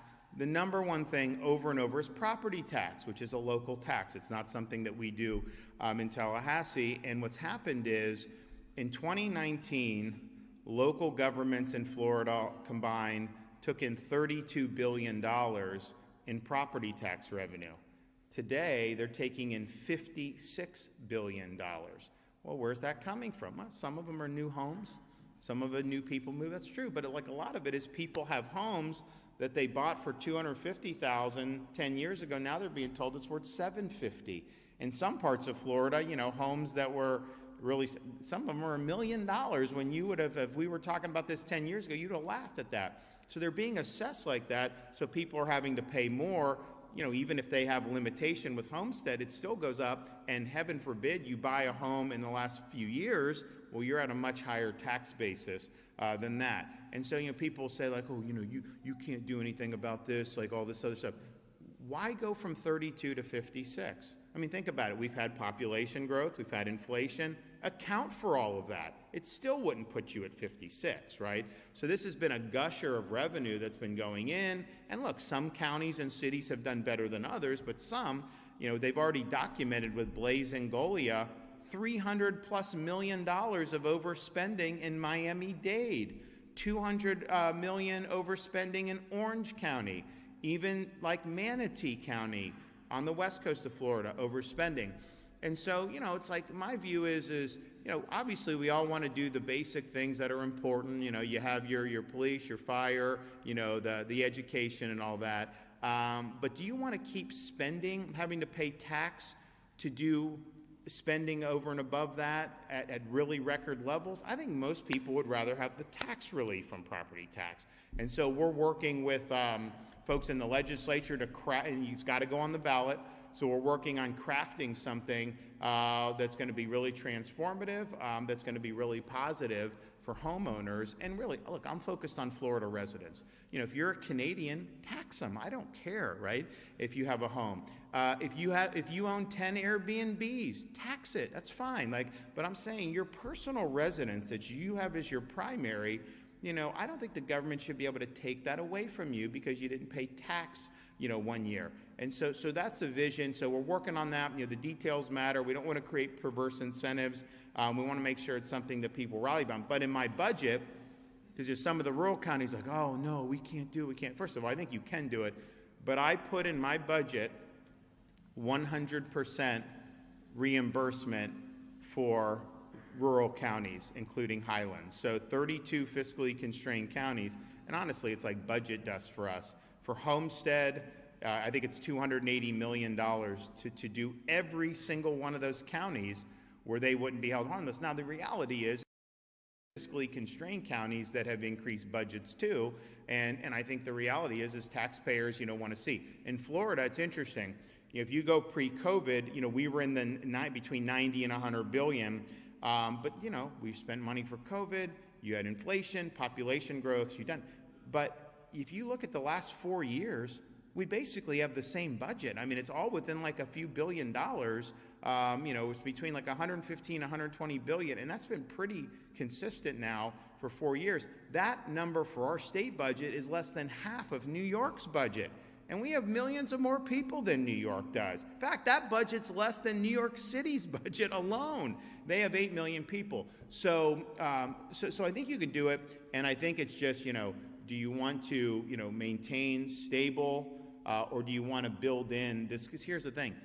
You can't go from 32 billion in 2019 to 56 billion in 2025 and that be sustainable, those types of increases. It just doesn't happen.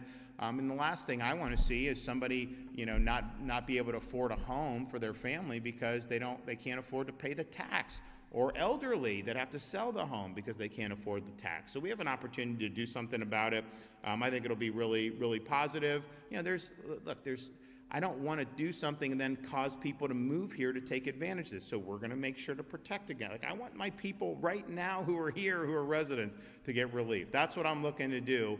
And we don't want people to game the system. We obviously don't want to do it that's going to cause these prices, to go up. Now, I do think you're seeing reduction in home prices, and that's definitely starting to trickle throughout the whole economy. Florida, we were the first to shoot up Texas, and then I think we're probably the first that are going to get, it's like people say like, oh, housing's too expensive. And then then if it corrects, they say, oh, well, the housing market's getting rocked. It's like, we can't referee. Markets go up and down, right? The reality is when there's a correction, that gives buyers more opportunity to be able to afford. I don't think buyers are going to pay COVID prices for homes right now. I don't think that, especially at these interest rates. That's just not going to happen. A lot of sellers are having to just take their homes off the market because it sits there. You go back to 2021, people would put a home on the market, like Sarasota. It'd be gone in 24 hours, right? Just boom, boom, boom. It was happening. A lot of talk about property taxes and the housing market and the impacts there from Governor DeSantis speaking earlier today in that news conference in Sebring in Highlands County. We're going to take a quick break here on Fox 35 News Plus. Before we do, though, I do want to let you know we are standing by for an update coming up around 12:30 where we hope to hear and expect an update on this plane crash at the airport in Statesville, North Carolina. So we will bring that news conference to you live when it does begin. Right now, we're going to step aside and take a quick break, and we'll be right back.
watching Fox 35 News Plus, streaming on Fox Local.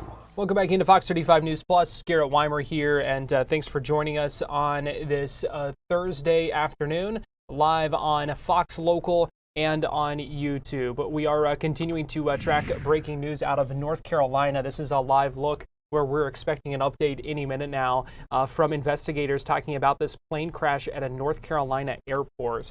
Again, that update expected to be around 12:30, so we will bring that to you live when it does begin. As we talked about earlier, we are continuing to see a lot of reaction on social media right now.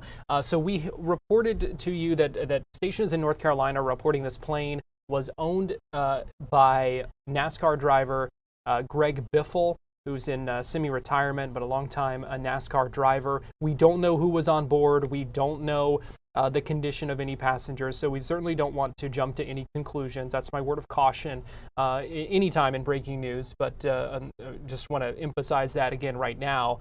But we are seeing a lot of reaction coming in from people associated with NASCAR on social media. I first showed you this tweet earlier from John Hunter Nemechek saying prayers out this morning. He was the first one that we saw tweet about this. Mark Martin tweeting this just a little bit ago saying, "Oh my God, this news reminds me of the tragedy that happened in 1998. Devastating." That is notable because Mark Martin's father died in a plane crash back in 1998. Myatt Snyder saying praying hard. And then Matt Tift saying, OMG, prayers to Statesville right now.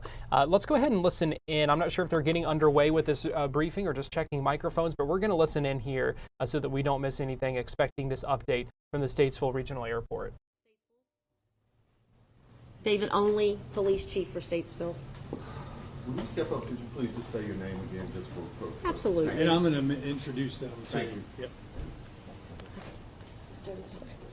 All right, my name is April Nesbitt. I am the Public Information Officer for the City of Statesville. We're going to provide a short briefing of the incident that happened this morning.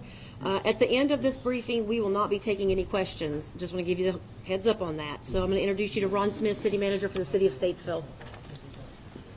Good morning. My name is Ron Smith. I'm the City Manager in Statesville. To my left is John Ferguson, our Airport Director. Jody Smyer, he's with Iredell County Emergency Management. Chief David Only, Police Chief, and Chief Glenn Curfew is our Fire Chief.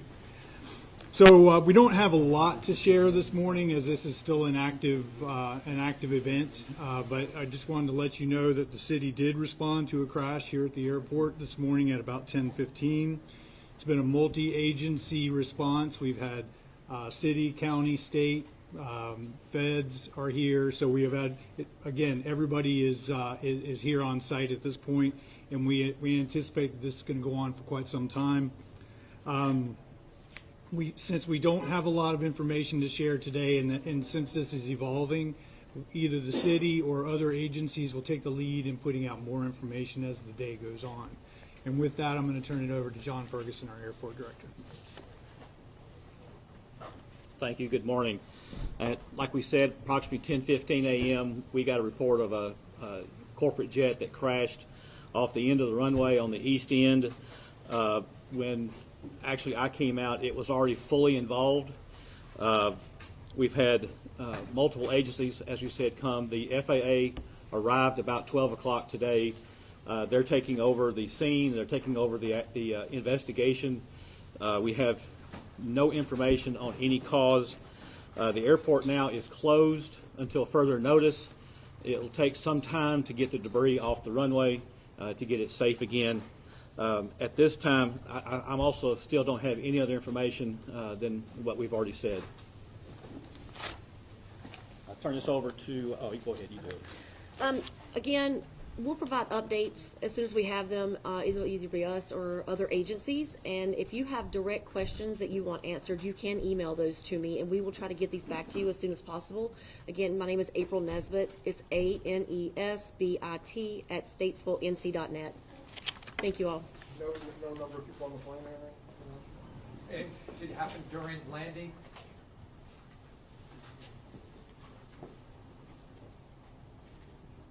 A very brief update there, and taking no questions or answering no questions from reporters there. But what we did hear very briefly, echoing some of what we already knew, that this happened around 10:15.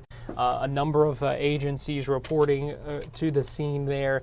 You heard the city manager say this is still very much an evolving event. They expect more information to come out later today. The airport director saying this was a corporate jet that crashed off the runway there. And by the time they arrived, fully engulfed in flames, fully involved, he said at the time. The FAA now on the scene. We are told they arrived about half an hour ago around noon. No information about the cause of that right now, but the airport there in Statesville, North Carolina, is closed right now as they work to investigate, and then it will also take some time to clear off those runways there.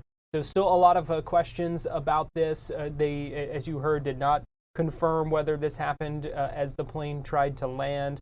Did not confirm any information about the people on board. We still don't know the conditions or anything like that. So still a lot of questions remain right now. We do expect further updates on this throughout the day, hoping for some more information. But either way, we will follow up and continue to bring you updates as we get them here in the Fox 35 newsroom. Right now, we're going to take a quick break here on Fox 35 News Plus, but we'll be right back.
You're watching Fox 35 News Plus, streaming on Fox Local. Welcome back into Fox 35 News Plus. Garrett Weimer here. Thanks for joining us. I do want to show you a couple of other new posts on social media that we have seen, including, as we continue to follow up and learn some more about the plane crash in North Carolina. Seeing a couple of other posts from others in the NASCAR community, including Jeb Burton, who posted some praying hands emojis just a couple of minutes ago, 4 minutes ago. You see posting that on social media. And then let me see, Matt.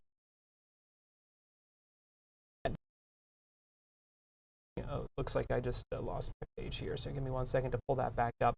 But we also had Matt DiBenedetto tweeting this: awful to hear about the plane crash in Statesville. I don't know much and don't want to speculate, but just praying. So we are continuing to keep an eye on that developing situation. We did just hear from officials with the city of Statesville, not providing a whole lot of information. We heard from the airport director, from the city manager, but we are hoping for further updates a little bit later this afternoon. Right now, I do want to send you back to Sebring, where we heard earlier from Governor Ron DeSantis, who spoke in a news conference there talking about infrastructure. When we took a break in our last half hour, he was talking about property taxes and the housing market and the impacts of all that. Obviously, a big conversation going on right now here in the state of Florida when it comes to eliminating the property taxes and several different proposals that are moving forward in Tallahassee to look at different ways to kind of reduce that burden on homeowners. So here is Governor DeSantis earlier today in Sebring. A lot of sellers are having to just take their homes off the market because it sits there. You know, you go back to 2021, people would put a home on the market, like Sarasota, it'd be gone in 24 hours, right? Just boom, boom, boom, it was happening, and you saw a big run up. I think that that euphoria has cooled, and we're now in a little bit different era, but that gives opportunities for some. Now, some who bought at the peak, you know, they have financial problems, they may be underwater, it's not fun. So there's all these different things, but I do see that that's happening. Now we are, 3 years in a row, we've been ranked #1 economy by both CNBC and U.S. News and World Report. And, you know, I think people have recognized that Florida is a really great engine in a lot of different ways. We've always had agriculture, we've had tourism, you know, most of our history, very strong in space, commercial space, very strong in defense, now very strong in finance. And investments, and also in manufacturing. I mean, we had tens of thousands of manufacturing jobs created in Florida since I've been governor. We put an emphasis on trade schools and our state colleges, and even getting things, apprenticeships and certifications in high schools, and that's something that's really important. You know, we're also, and I did a roundtable on this, I guess I did it on Monday, about the need to have a Bill of Rights for Floridians against artificial intelligence. You do have this strain of thinking where people are saying that they're going to create super intelligence that's going to displace human beings from being able to control our own destiny. I reject that. You know, God endowed human beings with unalienable rights. He did not endow machines with certain unalienable rights. And so you can use technologies to enhance our experience as Americans, but I'm not going to sit here and allow technologies to supplant us from controlling our own destiny. We can never be relieved of our responsibility to think for ourselves. We have to protect our children. You know, these children have these chat bots, and these are very, very devious things. We had mothers who were testifying, and one of the moms had a son, and basically the chatbot was trying to turn the son against the parents, and basically said, you know, you need to call the police on him, and even suggested that the kid kill his parents. And I'm thinking to myself, what the hell is going on here? Yet another mom whose son was being sexually groomed by an AI character chatbot, and then eventually was goaded into committing suicide. And, you know, some people say, well, the parents should just not let them have it. It's tough as a parent.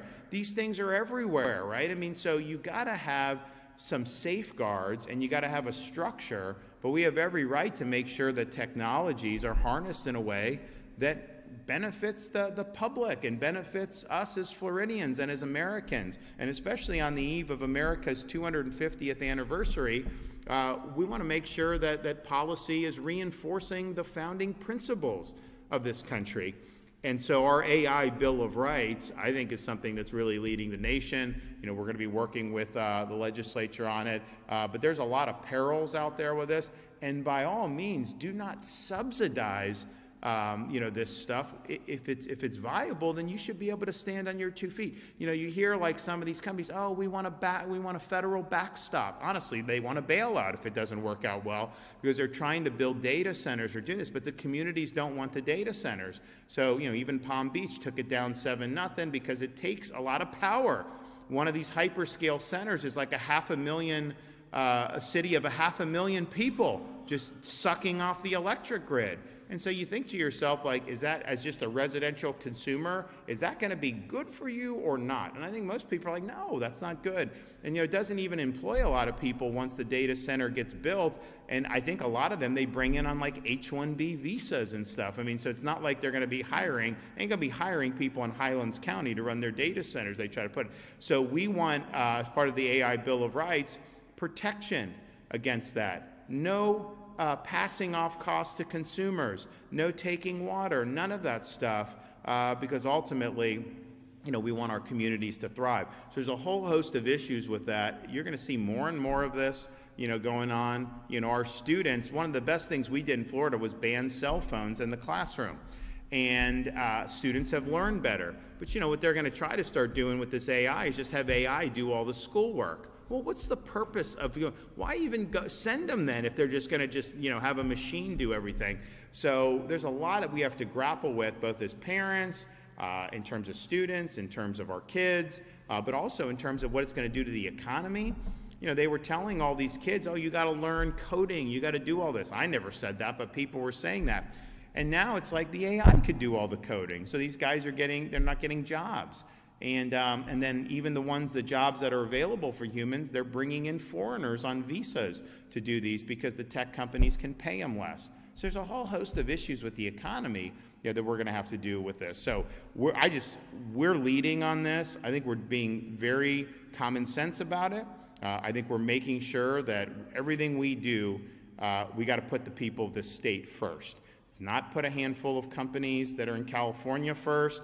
It's not try to act like, some type of fake, fake videos or fake songs are going to deliver us to some kind of utopia. That is not going to happen. And there's massive possibilities, of abuse of all this stuff.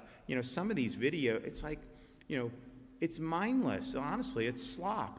Oh, I can take, it's like my son, they played it, some of us, they played a joke, he's a Florida State fan. So they did an AI where he's in a Gator shirt. He got very mad at that, right? He's in 2nd grade. And so, yeah, you can do that, haha, it's funny, but it's like, is that really the sum total of kind of what we're looking to do, in our society? So I think that's going to be really, really significant. The one thing I'll say on our economy is, as governor, I was the first governor to do public events in all 67 counties.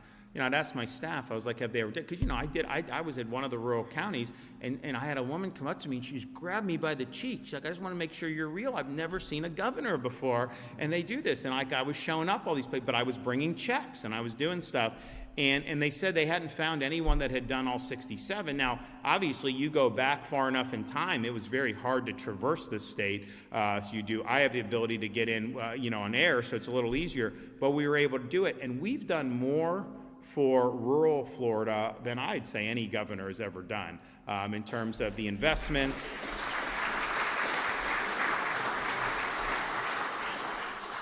So, and it's important. And so it's just because, well, first of all, I don't want the whole state, like you can go down to different parts. There's a lot of flavors in Florida, but, Miami is not for everybody, right? There's certain areas, but having kind of the old Florida, I think is important for our culture. I think it's important for our economy. And ultimately, I think it's something that we have to preserve. And there's a lot of potential to do a lot of great things, and we're seeing a lot of great things, and we're going to see a lot more. So we've got a lot of money that we're going to be able to give out today. So first and foremost, I want to say we're going to award $3 million to the Sebring Airport Authority to demolish and replace the existing stormwater system and associated infrastructure at the Sebring Regional Airport and Multimodal Logistics Center. And I know people have been asking for that, so your wish is my command. We've been able to do that. We're also awarding $22 million to the City of Avon Park to assess, evaluate, repair, and potentially rebuild the facilities at the City of Avon Park sanitary sewer collection system. And I know people have been asking for that for a long time, so we delivered on that. Other awards that we're doing. So today, the total of this for all across Florida is $311 million on really important projects.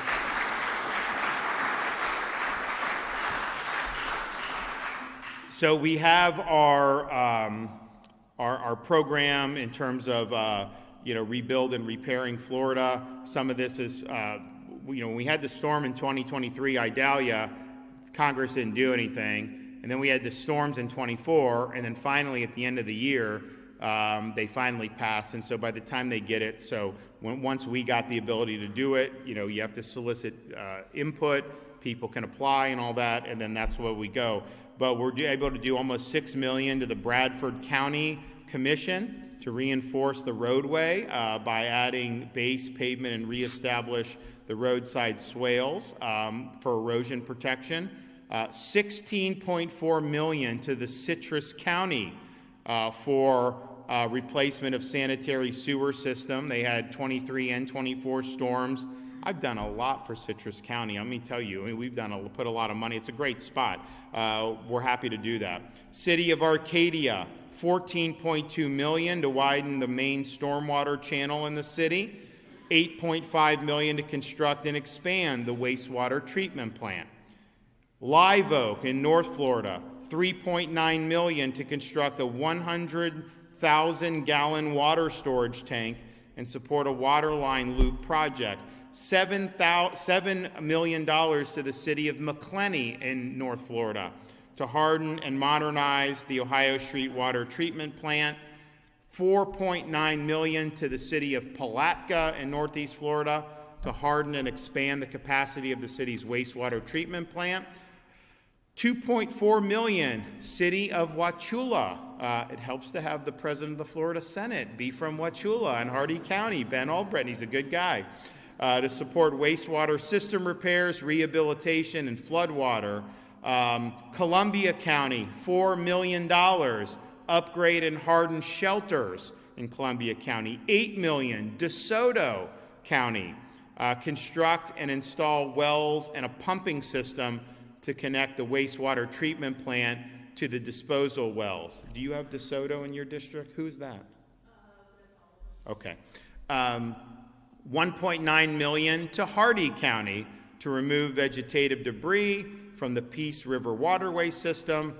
$20 million to Jacksonville Electric Authority to redirect wastewater flows to JEA's existing reliable wastewater treatment facility. $2.7 million to Okeechobee County Board of Commissioners. Do you have that? Yeah. To rehabilitate, preserve, and harden 5 critical county-owned bridges. $70 million to repair water infrastructure in the Peace River watershed. That's going to be really, really big. $6 million for Santa Fe College up in Alachua County. $38 million in Suwannee County for an emergency special needs shelter. When we do these hurricanes, we have special needs because people have special needs. We make sure there's pets, that you can bring pets to shelter. You don't want to leave your dogs in the house when you're evacuating, so you bring pets. So we have all that covered, but this is important for Suwannee to be able to have a special needs shelter. $1.4 million, Glen St. Mary for wastewater collection system hardening. St. Lucie Village, $12 million for potable water supply system for the town's public use. Union County, Northern Florida, $1.4 million. Hardin Public Safety Communications Tower.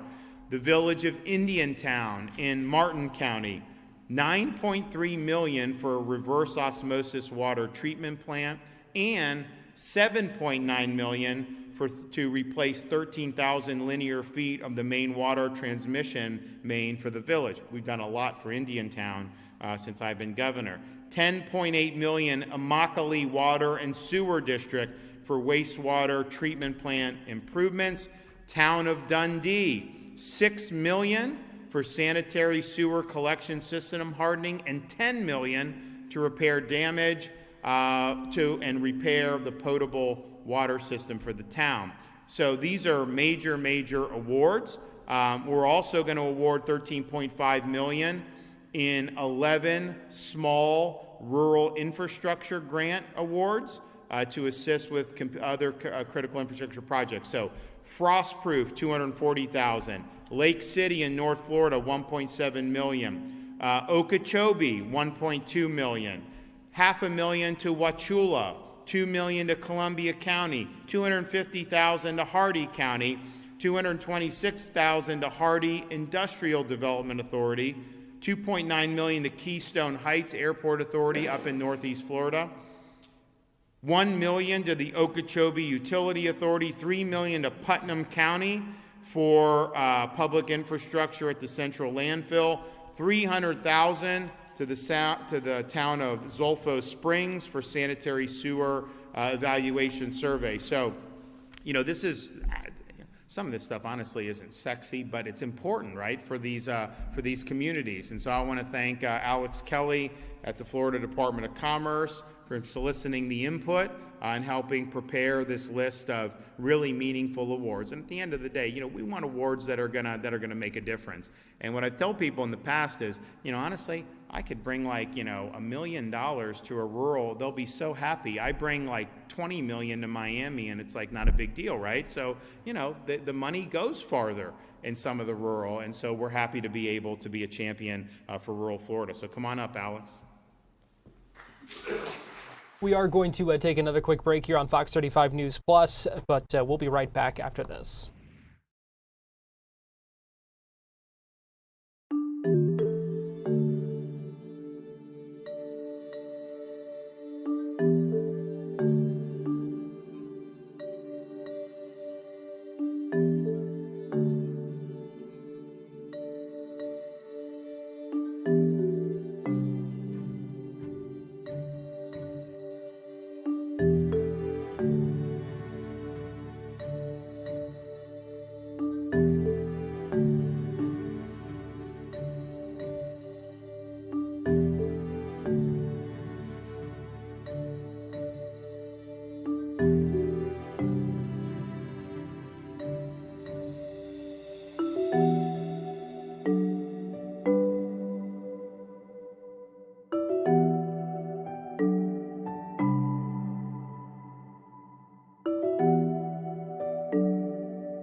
Welcome back in. We're continuing to follow breaking news here on Fox 35 News Plus, and this is a live look at the Statesville Regional Airport in Statesville, North Carolina. These live images courtesy WJZY, and a live look at the scene. You can see the large emergency response there, a number of emergency vehicles. We know a number of agencies and investigators on the scene as well, including officials with the FAA, the NTSB. We're told the feds, the FAA got there around noon, so close to an hour ago. We still don't know what happened here, what the cause may have been. The airport there in Statesville is closed right now. Still very much an evolving situation, according to city officials talking about this crash that now happened a couple of hours ago, coming up on a few hours, around 10:15, 10:20. When what was described as a corporate jet crashed off the runway there, and officials with the city described seeing it fully engulfed in flames when they first got there to that scene. Seeing a lot of reporting from stations in that area. This was a Cessna citation that was owned, according to FAA paperwork, by Greg Biffle, the NASCAR driver, longtime NASCAR driver, semi-retired now. We don't know If he was on board, we don't know who was in board. We don't know anything about the passengers or what their conditions might be. The Associated Press, we should note, is reporting that they're citing sources that there were fatalities. They are citing the sheriff there, but they don't know how many people were on board or how many fatalities, how many deaths there might be in this. One other note we are seeing from reporting, this is from Fox 8 out of Greensboro, North Carolina, saying that this plane was bound for Sarasota at the time, Sarasota, Florida. So we are continuing to keep an eye on this, and we'll bring you more details as we get them. In the meantime, we are seeing a lot of reactions continuing to pour in on social media. I've shown you many of them, and they have continued, including a number of NASCAR drivers and others that are posting praying hands emojis, mentioning that they are praying right now, saying awful to hear about this. Don't want to speculate, but just praying right now. Prayers out this morning. That tweet from John Hunter Nemechek early this morning, around 11 o'clock. So just continuing to see those reactions come in at this hour. We are going to step aside, take another quick break here on Fox 35 News Plus, continuing to monitor this story. If there are any other updates, any live news conferences today, we will bring those to you live here as we continue to try to learn more information about this plane crash. So keep it right here on Fox 35 News Plus, and we'll be right back.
You're watching Fox 35 News Plus, streaming on Fox Local.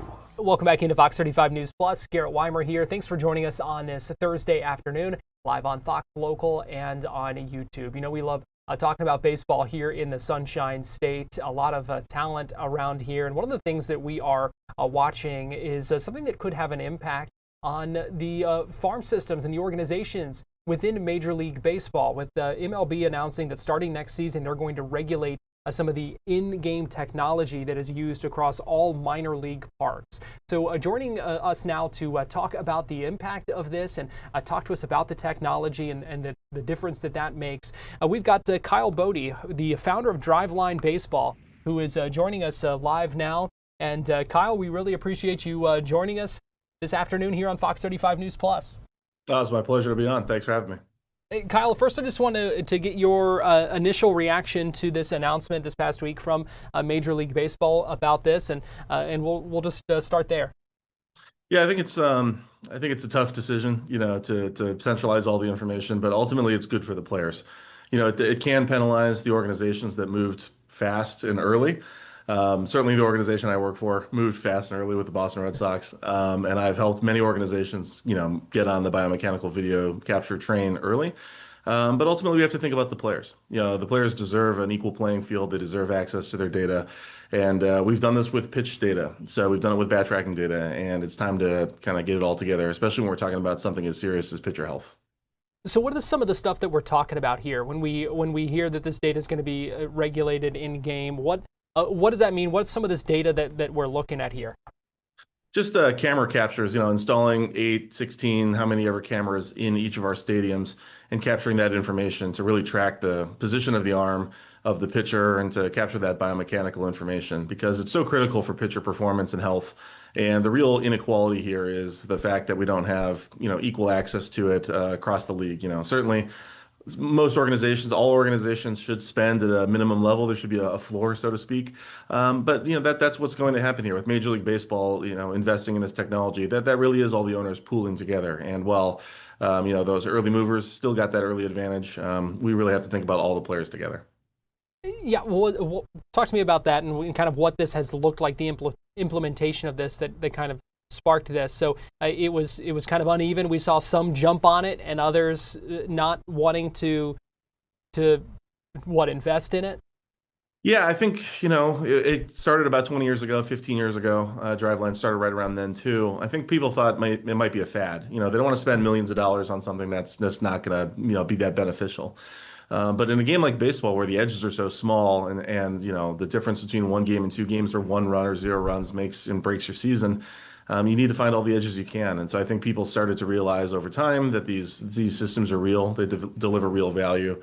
And when you have well-capitalized organizations and ones that spend on this type of technology and then ones that don't, really ultimately the players are getting unequal access to the data, and that's just not fair. What does this, how does this data help players, performance-wise and health-wise? It's just huge. I mean, having this information, Driveline was the first mover on this technology. So we believed in it in a long time. It's a little biased, but the industry has recognized how important this is. And you see it reflected in this rule, of course, but then also the organization spending it. Being able to get, sub-frame accuracy, 300 times per second, we're looking at how fast the pitcher moves. So for 2.2 seconds, you're getting, 600 plus images of the pitcher, and being able to minutely pick out the smallest things. So say in April, their command is really good, their stuff is really good. And come June, that pitcher's command, they start walking a few more guys. Well, what changed exactly mechanically? Basic high definition video can only tell you so much, but actually having really specific information from those checkpoints is huge. It really shortens the learning curve, and it really makes those slumps, you can really crush those slumps pretty fast. And this is something that we have seen embraced, Kyle, now, across so many different levels of play, not even just professional anymore. This is something that has really kind of taken on, I know obviously to different extents and that kind of thing, as we've talked about, but it's something that really is a big part of the game now. Absolutely. Yeah. Drivelines, we've been installing this technology and helping out major league teams for over a decade, and the college interest has been huge. We just installed at a program I can't say, but won a lot of national championships. They've been really good. And then, we installed at Florida State, also an incredible program, and Ohio State, back where I'm from. So these college programs are catching up because the kids are exposed to it in grade school and high school. They grow up also playing MLB The Show. And so when you play these video games, it sounds kind of crazy, but a lot of this information is in the video game. So they grow up expecting, an analytical approach to the game, whether they know it or not. And so then when they get to college, or they get to high school, they get to pro ball, they expect that these places are going to have that kind of technology, that kind of sophistication. And what we're finding out is a lot of these organizations, they just don't have that. And that's ultimately a real problem for our players. And that's Latin players, American players, Asian players, all around the world. And while some teams might be better at using the information, that's great. That's competition. But having equal access to the information, equal opportunity is where we need to be, because we've done that with Pitch Effects, TrackMan, Hawkeye, StatCast. That's how we do it all in MLB. But when it came to pitcher health, we don't distribute it equally. And That's been a problem. Ideally we should have started with that 10 years ago, but we didn't. So, now we're catching up, and it's just something we have to do. Kind of levels the playing field, like you said, and you could imagine the potential frustration from some of these organizations that have been early adopters and investors in this, but there is still some chance for them to kind of differentiate themselves when it comes to what they do with this data. Absolutely. Yeah, just because you have the data on day one doesn't mean you're going to catch up to organizations that have been building systems around it for 10 years. And so it's not about that. It's about the player being able to have access to the data, because if their organization won't invest in personnel or systems to transform that data, that's one thing, but the player should be able to at least take that data, take it to Driveline Baseball, take it to a university, take it to his doctor, right? Take it to a medical professional, take it to a professional who might be able to use that data to help their career, whether it's performance or health-wise. And right now, they don't even have that opportunity in some of the organizations, and that's the real issue. They should at least have access to that data so the player can make a determination for their career. Kyle, I've got to ask you, just when you founded Driveline Baseball, if you what you kind of expected, and if you thought you would see this explosion of data and analytics kind of driven decisions in the game that we have seen. I did a little bit. I didn't think it would I didn't think it would go this fast, and Moneyball was a big part of that, but that didn't really have much to do with player development. So I wanted to move into the player development space, seeing that, okay, if we're going to apply this to scouting, baseball operations, how we think about things, we should also develop our players that way too. And, for about 5 years, no one cared about me. And then it was like an overnight success. We worked with a couple big leaguers. First ones were like Caleb Cotham and Ryan Buchter. Caleb's the pitching coach for the Phillies. He got to the big leagues. Ever since then, fast forward all the way, we've had 55 employees now from Driveline go to work in professional baseball, a lot at the assistant general manager, director level. And that makes me really proud because, we've helped out thousands and tens of thousands of athletes. And that's awesome, and that's what we're here for. But then to see our employees make continued impact in the game is really humbling. So, it feels like it was an overnight success in 15 years. Well, it's cool. I would have to imagine it's cool too because it's constantly evolving. I mean, when we're talking about, first of all, just incredible technology, but just the evolving nature of this and how you continue to be able to advance it, find some new applications for it, and continuing to make a difference in the game and in the health of these players too. Not even just performance. Yeah, that's where it started, honestly. It started with health. It started with physical therapy and partnering and rehab and trying to get these players healthy and keep them healthy. And that's where it started. And it turns out by keeping the players healthy and keeping them on the field, they get better. So that was a really nice byproduct. And I always wanted to work on the rehab, the player health side of the game. So to see it come full circle and to be involved in this initiative has been really, really rewarding. So what's next here, Kyle, when we continue to watch developments with all this tech in the game of baseball at several different levels? Yeah, I think, you're seeing it, which we talked about at the amateur side. This technology needs to get cheaper. It needs to get easier to distribute at the lower levels because these systems are expensive, right? We wouldn't have this conversation about the league stepping in if these systems cost $100. If these systems cost less than $1 million, we wouldn't be talking about. Every organization would buy them. The reality is these systems are multi-million-dollar operations, and you need to hire expert personnel from universities. And so that's why Driveline's, Launchpad product is so popular in the colleges now, because it's fully automated. It runs completely on AI and machine learning, completely automated work. You don't need experts to trigger it or to run it. Not at all. Baseball coaches run it. And that's, that system is still a little bit too expensive. Now we're, 5 to 10 times cheaper than what's going on in these major league stadiums. And we're better, actually. Our product is better. However, that's not enough. We need to get that price down into the 5 figures, and then we need to get it down into the thousands, and we need to get it into the iPhone. And if we do that, and we are working on that, then we're going to see a huge, explosion of performance improvements at the lower levels, at the kids. And this game is about the youth. It's about the young kids, and it's about the scouts and the coaches that volunteer their time and work at that level. So that's what we're always thinking about. We're not trying to figure out how we can charge $10 million for our system, because ultimately there's only a couple buyers, and that doesn't improve the game of baseball. And ultimately that doesn't help our company. And so we're always looking at how do we distill and move down the chain to where we have the largest impact with Little League and select ball and things like that. So that's what we're always working on. And that's what you're going to see over the next 2 to 3 years. All right, good stuff. Kyle Bodie, founder of Driveline Baseball. We appreciate your time this morning. Really thank you for talking with us and breaking this down for us. And cool to talk some baseball tech with you. Thanks for joining us. My pleasure. Thanks for having me. We're going to take a break, and we'll be right back.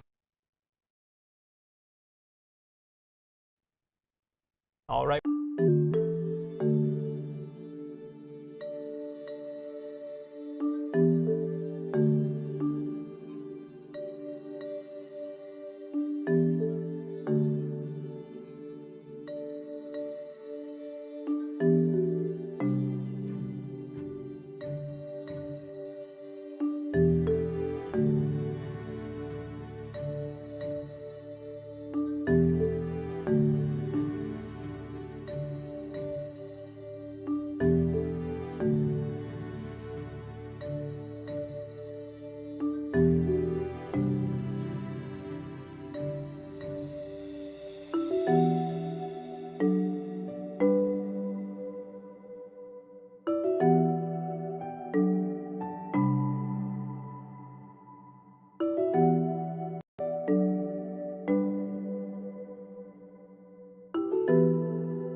You're watching Fox 35 News Plus, streaming on Fox Local. Welcome back into Fox 35 News Plus. I want to get you live now to a virtual news conference. This is Florida Democratic Party Chair Nikki Fried speaking with reporters right now as the year of 2025 kind of wraps up. Looking ahead to 2026, the midterms, a number of other things ahead, and talking some strategy and messaging and that kind of thing. So let's go ahead and listen in live. And it's making sure that we're holding Republicans accountable for making our state absolutely unaffordable and not caring that it's unaffordable, and continuing taking care of the lobby corps, continue taking care of the business community, and the top 1%ers of our state. And so what we are planning on in 2026 is continue building on what we've seen since I became chair. It is focusing on Take Back Local, which is our programming on our city and county commissioners and our countywide officials, to things like what we did with Rob Longseat, making sure that we're investing in communities and in candidates and showing wins and what is possible. And those are the conversations I have across the entire country, that when in fact that the state of Florida is organized, we've got incredible candidates, and then funding for both the infrastructure and those candidates, everything is possible here in the state of Florida. And the pendulum is swinging in the correct direction. And you're seeing that by the progress that we're making, whether we completely flip a seat, retain a seat and see overperformances, or in fact, just seeing again flips like Escambia County and other areas across our state. And that's what we're going to continue to see from the Democrats. We're going to be talking about the unaffordability crisis of our state, united with our House and our Senate caucuses, putting forth agendas in this upcoming legislative session that is focused on the people. The people have been forgotten over the last 30 years, and it's going to be Democrats who are going to continue to stand in those spaces, continue to gain the trust of the people, and make sure that we are putting forth solutions to the problems that the people of our state are facing every single day.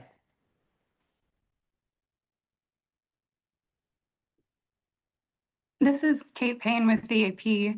I wanted to ask about redistricting. You know, we've seen the governor and the Senate president talking about a spring special session. We have candidate qualifying in April. What do you see as the impact of that push on the party and the party's prospects, but also for voters and their fundamental trust in their districts and their members in Congress? There's not a single person in this state who is not aware why this is happening. Because the economy is tanking. That Donald Trump promised on day one to address the unaffordability crisis of this country. And instead, he has done literally everything to make it more costly for the people of this nation and only protecting the billionaires and the people who can line his pockets. And so there has been a rejection of what is happening in Washington, D.C., no matter where you are. From the wins that you saw in California, to New York, to Virginia, to New Jersey, to Kentucky, to Georgia, you are just seeing everywhere in this country a complete rejection. And so what do the Republicans have to do? They have to cheat, and they have to feel like they have to steal the next election. And that's the same game that they're playing here. They're playing partisan politics to protect the Donald Trump administration and to see if they can't steal seats to protect the majority in Congress. And unfortunately, it is the people who hurt, because it is the people who are supposed to choose their elected officials, not the other way around. The corruption that we have seen in Tallahassee has led to this moment. But you saw the Indiana Republicans push back. You have seen other states, Republicans push back. And so we're going to continue having this conversation with the people of our state, making sure that they are engaged in this conversation, that they are calling their state House members and senators to say no new lines. There is no new data that shows or justifies any movements that would justify a redrawing of the maps that have been approved by the Florida Supreme Court, the maps that Ron DeSantis drew himself. And so we're going to continue to monitor this. And at the end of the day, no matter how they draw these maps, the people of the state and this nation are rejecting this game that the Republicans are playing, and that we will see that regardless of how these maps are drawn, that the people are going to show up and they're going to reject the Republicans who are sitting in those seats or who are running in those seats. We firmly believe that the people of the state will reject and are seeing through the games and the partisan games that are being played in Tallahassee.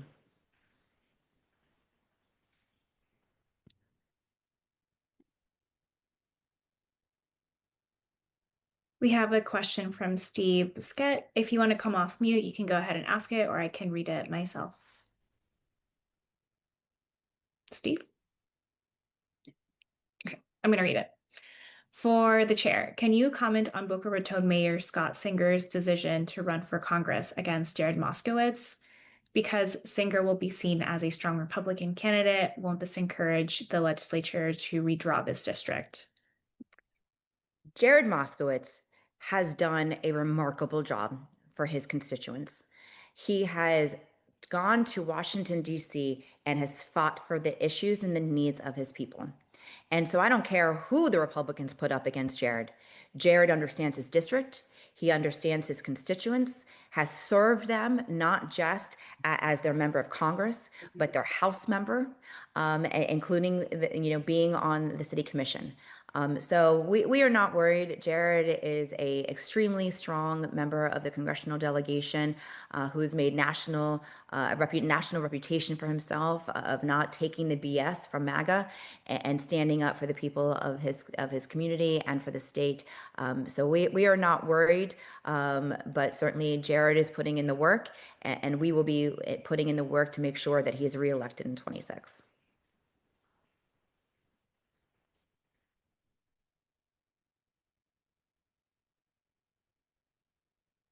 Any more questions?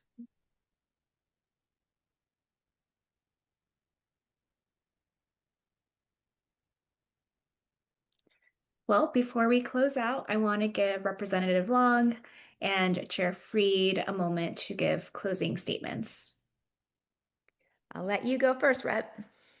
All right. I just want to say how much I appreciate the party and how everyone, especially given the timing of my election, not only among all the electeds in Palm Beach County, but all the different Democratic clubs and our local Democratic Executive Committee and the state party all swooped in and really coalesced behind the campaign. And that really showed. There were people phone banking every week. There were people door knocking, you name it. We really had a ton of support, and it was extremely efficient. And it's the best the most efficient I've ever seen the party work. And you can tell that there's so many volunteers. Everyone was coming to me like, we have so many volunteers that are amped up right now. How do we funnel them? And there was all these structures in place to get people to work, and it was amazing. And I see that continuing because there's so much momentum right now. And what I'll say about the Jared and Scott Singer thing, as I know both of them, this is bordering my district. I know Scott. I've known him very well. He's a nice guy.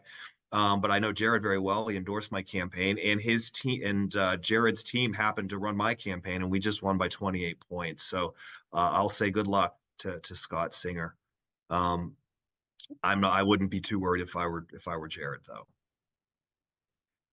Awesome. And we are so excited for your leadership in the Florida House. And I know that Joe is looking down right now and knows that his seat is in good hands with you representing that community. And so thank you for standing up and running and now serving. And just kind of putting a cherry on the top. What Representative Long just said, this is a different Democratic Party.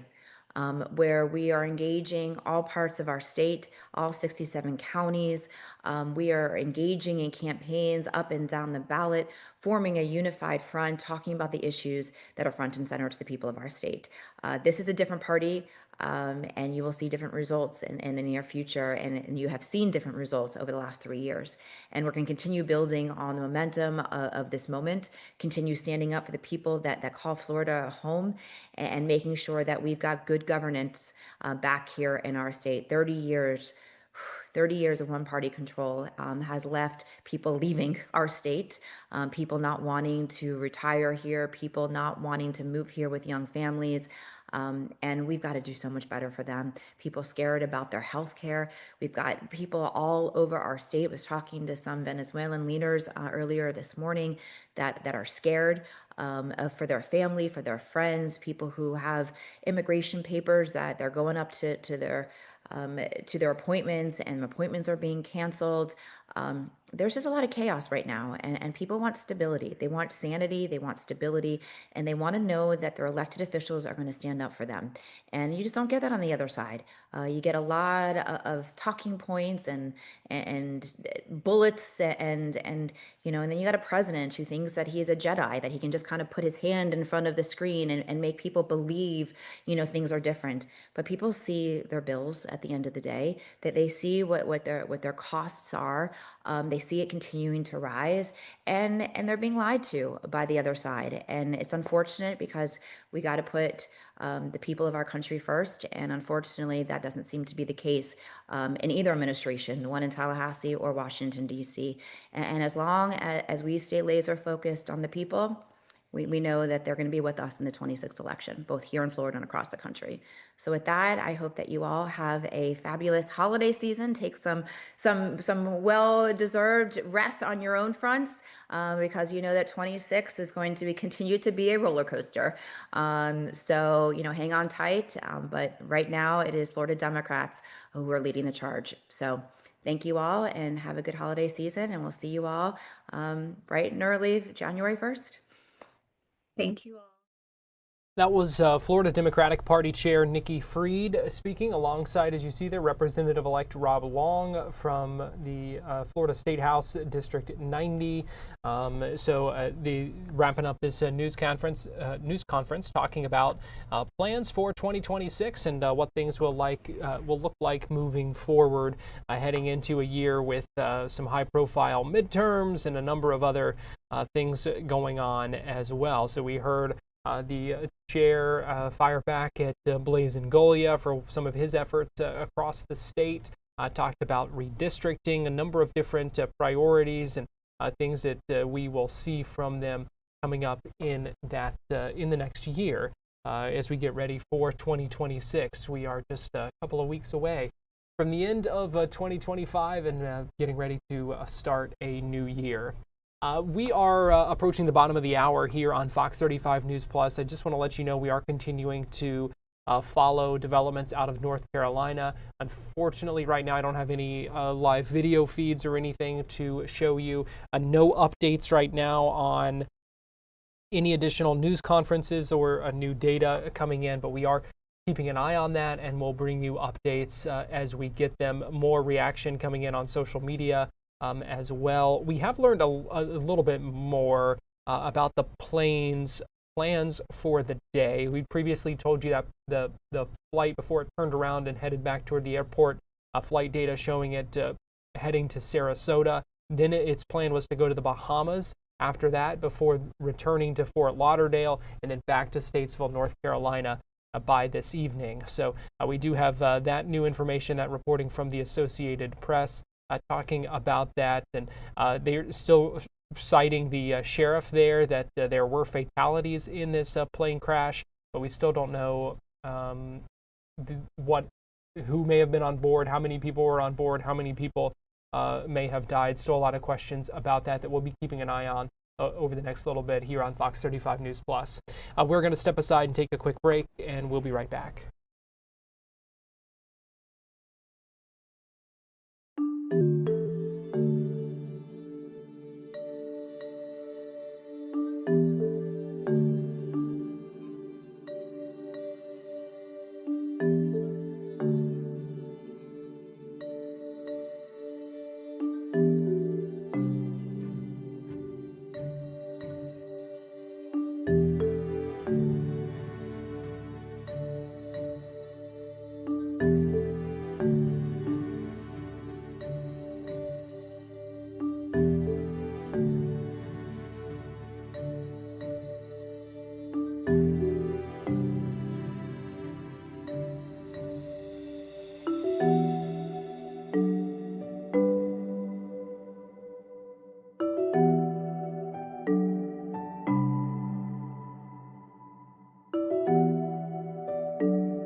You're watching Fox 35 News Plus, streaming on Fox Local.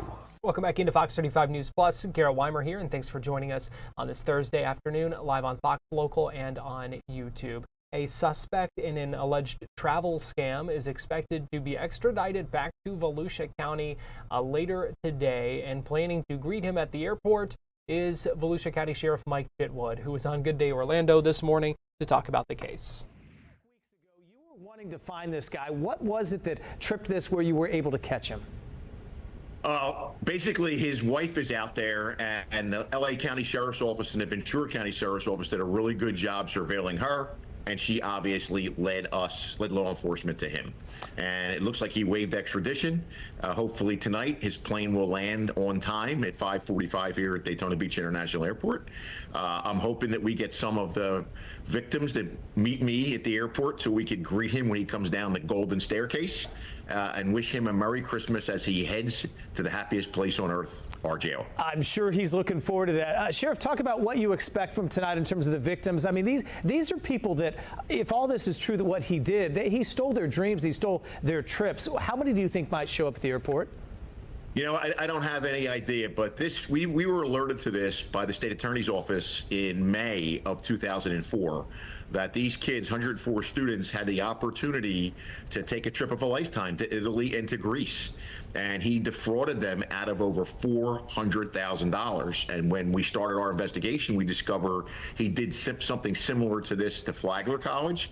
And then there's 4 financial institutions that have judgments against him for him defrauding them. The guy's just an out-and-out thief. He's got a $4 million bond on him.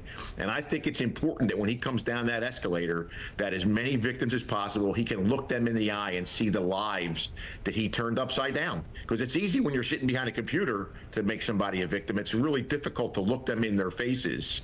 And I want them to look into this guy's face because he's evil. Yeah, it's a great point because he really did affect a lot of lives. And you've done a number of these, sheriffs. We show them every time it happens. When will he get a sense of what's waiting for him when he arrives in Volusia County? I don't think he has a sense. I think when he gets to the top of that escalator and he looks down, and I'm there in uniform, and all of those people, I think there will be a big shock factor when he comes down there. Yeah, I can only imagine. So looking forward to that. We, of course, will follow that as well. I want to talk about this while we have you as well. The stolen horses in Osteen. We know 2 of the 4 have been found. 1 man was arrested, but I know you're still searching for a second suspect. Where does that stand? Well, we know who the second person is, and Florida Department of Agriculture, I cannot give them a big enough shout out. They are all over this, and I think it's a matter of time before he's taken into custody, and the question will be, where are the other 2 horses? And I hope that they're found alive, because there won't be a hole big enough for this second suspect to hide in if anything ill has happened to those animals.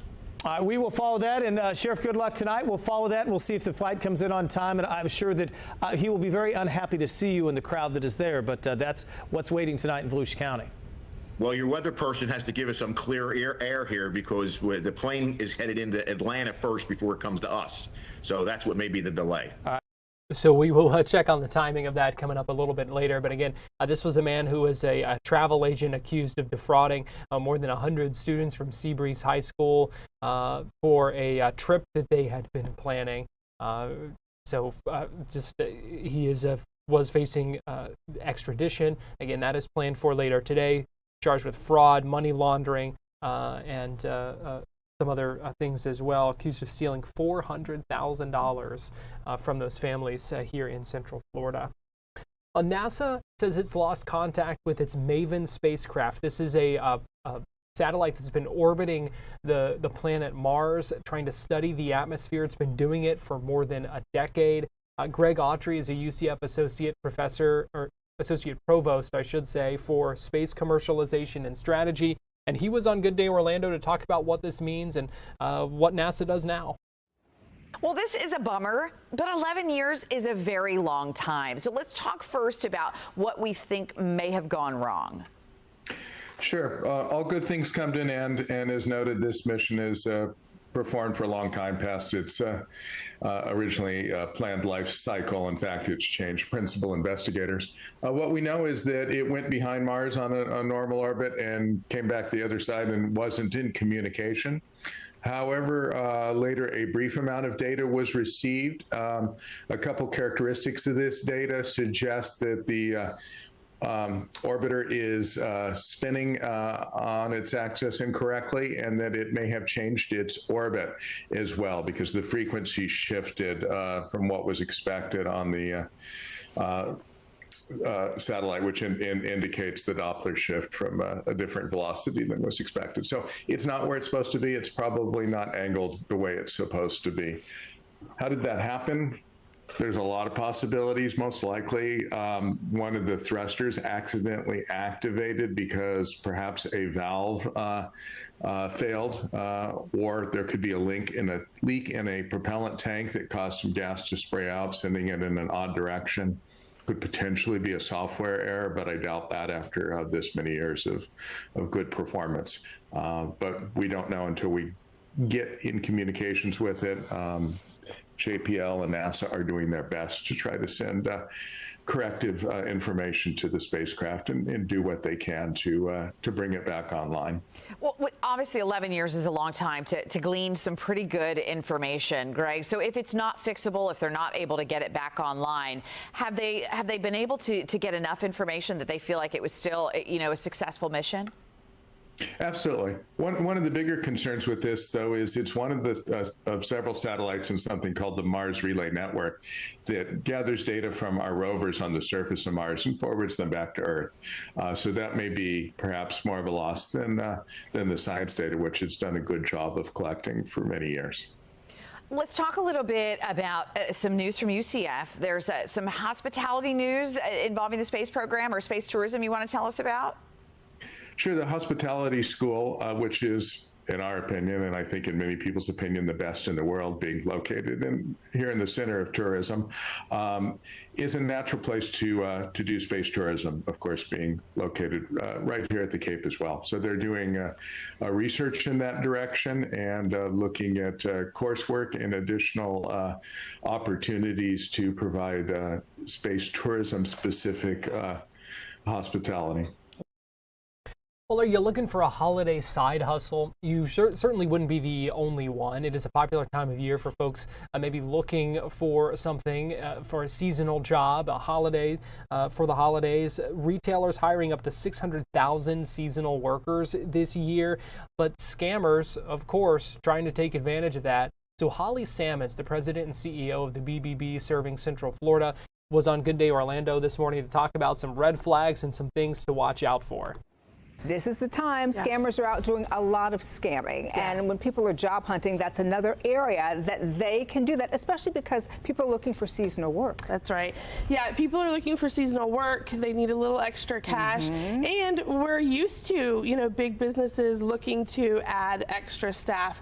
And so we just need people to be on the lookout and look for some red flags so that, it doesn't, ruin their holiday season. What are those red flags? Number one, you should never have to pay to work. So if they say they're going to send you a check, and with this check you should buy all this equipment to do your job, send us the excess funds, that is a huge red flag, because what's going to happen is you're going to deposit that check, you're going to buy this quote unquote equipment that you need for this job, and in the meantime that check is going to bounce, and you have essentially laundered that money back to them by buying equipment that's going into, those funds are going into their pocket. So the check is going to bounce.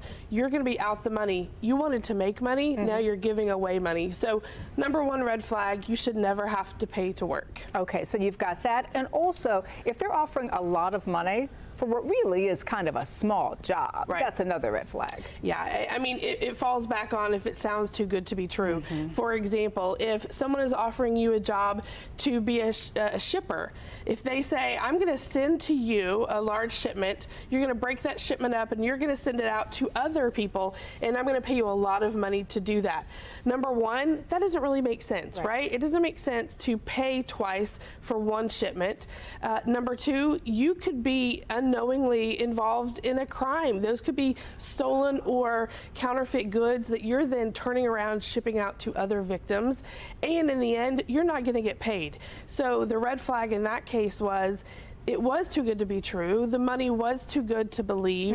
So, don't ignore those red flags, because, no one is going to be offering you this amazing opportunity just out of the blue. It's not going to fall in your lap. And Holly, what about the text messages? Because even I've received a lot of them that say, hey, I came across your profile and you would be great for this opportunity. No experience required. Just reply to this text for more information. We all know that is not the direction that opportunities flow, right? If you're looking for a job, you're out there looking for a job. You're online, you're on the job boards looking for these opportunities, applying, having skills that meet their expectations or their requirements. Those opportunities are not legitimate ones, are not falling in your lap. They're not coming to you, they're not begging you, they're not pleading with you. So those are all red flags not to be ignored. If someone makes it too easy, if it's too much money, if they come to you, don't ignore those red flags. Check with Better Business Bureau also, not just when you're spending money, but also when you're considering being an employee. The way they treat their customers is likely how they're going to treat their employees. Very good point. So how do we find safe seasonal work? go directly to the source. If you're interested in working for a big box store or for a local business, go directly to them and ask if they're hiring. Go directly to their website and ask if they're hiring, or look at their job boards. Be very careful searching online. Be very careful with the links that you click on. Also, finding opportunities on social media. You have to really look with a critical eye. And most of all, your gut knows most often, so don't ignore the red flags. Ask questions, and if they don't provide answers, keep moving. And don't be afraid to ask the questions. That's right. Because sometimes people are. That's right, absolutely. A scammer is not going to waste their time answering your questions and making you feel better. If they ask you for money and you push back and they ghost you, you dodged a bullet. Yeah, definitely dodged a bullet there in that case. Some good advice there. Things to keep in mind, things to watch out for, because those scammers we know are so prevalent. A baby eastern bongo has made its appearance at the Brevard Zoo, almost 2 weeks old now. And the senior keeper at the Brevard Zoo, Cindy Watson, was on Good Day Orlando this morning to talk about their 8th bongo birth since 2021. So tell us a little bit about why these bongos are so special. Well, as we said earlier, bongos are critically endangered from poaching, habitat loss, and so every time that we have a baby bongo born, it's just it's really great because they're safeguarding against their own species. Everyone that's born is another individual within the population. They're part of the species survival plan, so we're able to keep a genetically diverse population with our animals here at Brevard Zoo and other AZA facilities. So we're able to sort of. How cute is that? I am going to have to take you live now to the White House. President Donald Trump signing an executive order to reclassify marijuana. Let's go ahead and listen in. Far better life. We're joined today by Secretary Robert F. Kennedy Jr., who's doing a fantastic job, Administrator of Centers for Medicare and Medicaid Services, Dr. Mehmet Oz, the FDA Commissioner, Dr. Marty McCary, Director of the National Institutes of Health, Dr. Jay Bhattacharya, and the Director of the National Institute on Drug Abuse, Dr. Nora Valkow, as well as Dr. Ilana Braun from the Dana-Farber Cancer Institute, Duke University's Dr. David Casseret, the National Commander of the American Legion, Dan Wiley, and my friend Howard Kessler. Howard, how are you feeling? I'm telling you, he looks better than he did 20 years ago. But I don't want to go through what you went through to get there, right? But it looks like you're doing great. I'm proud of you. I want to emphasize that the order I am about to sign is not the legalization, or it doesn't legalize marijuana in any way, shape, or form, and in no way sanctions its use as a recreational drug. It has nothing to do with that. Just as the prescription painkillers may have legitimate uses, but can also do irreversible damage and never, if you look at some of the damage that can be caused, wreck lives, and if it's abused, it's never safe to use powerful controlled substances in recreational manners, and especially in this case, if you take a look, illegal and unregulated drugs, very, very bad thing. So I've always told my children, don't take drugs, no drinking, no smoking, and just stay away from drugs. I have been, they would look at me and they said, Dad, would you stop saying that? I would say it every time I looked at it practically. Young Americans are especially at risk, so unless a drug is recommended by a doctor for medical reasons, just don't do it. At the same time, the facts compel the federal government to recognize that marijuana can be legitimate in terms of medical applications when carefully administered. In some cases, this may include the use as a substitute for addictive and potentially lethal opioid painkillers, and they cause tremendous problems. This can do it in a much lesser way, can make people feel much better that are living through tremendous pain and problems. 40 states and multiple U.S. territories have already recognized the use of medical marijuana. This reclassification order will make it far easier to conduct marijuana-related medical research, allowing us to study benefits, potential dangers, and future treatments. It's going to have a tremendously positive impact, I believe.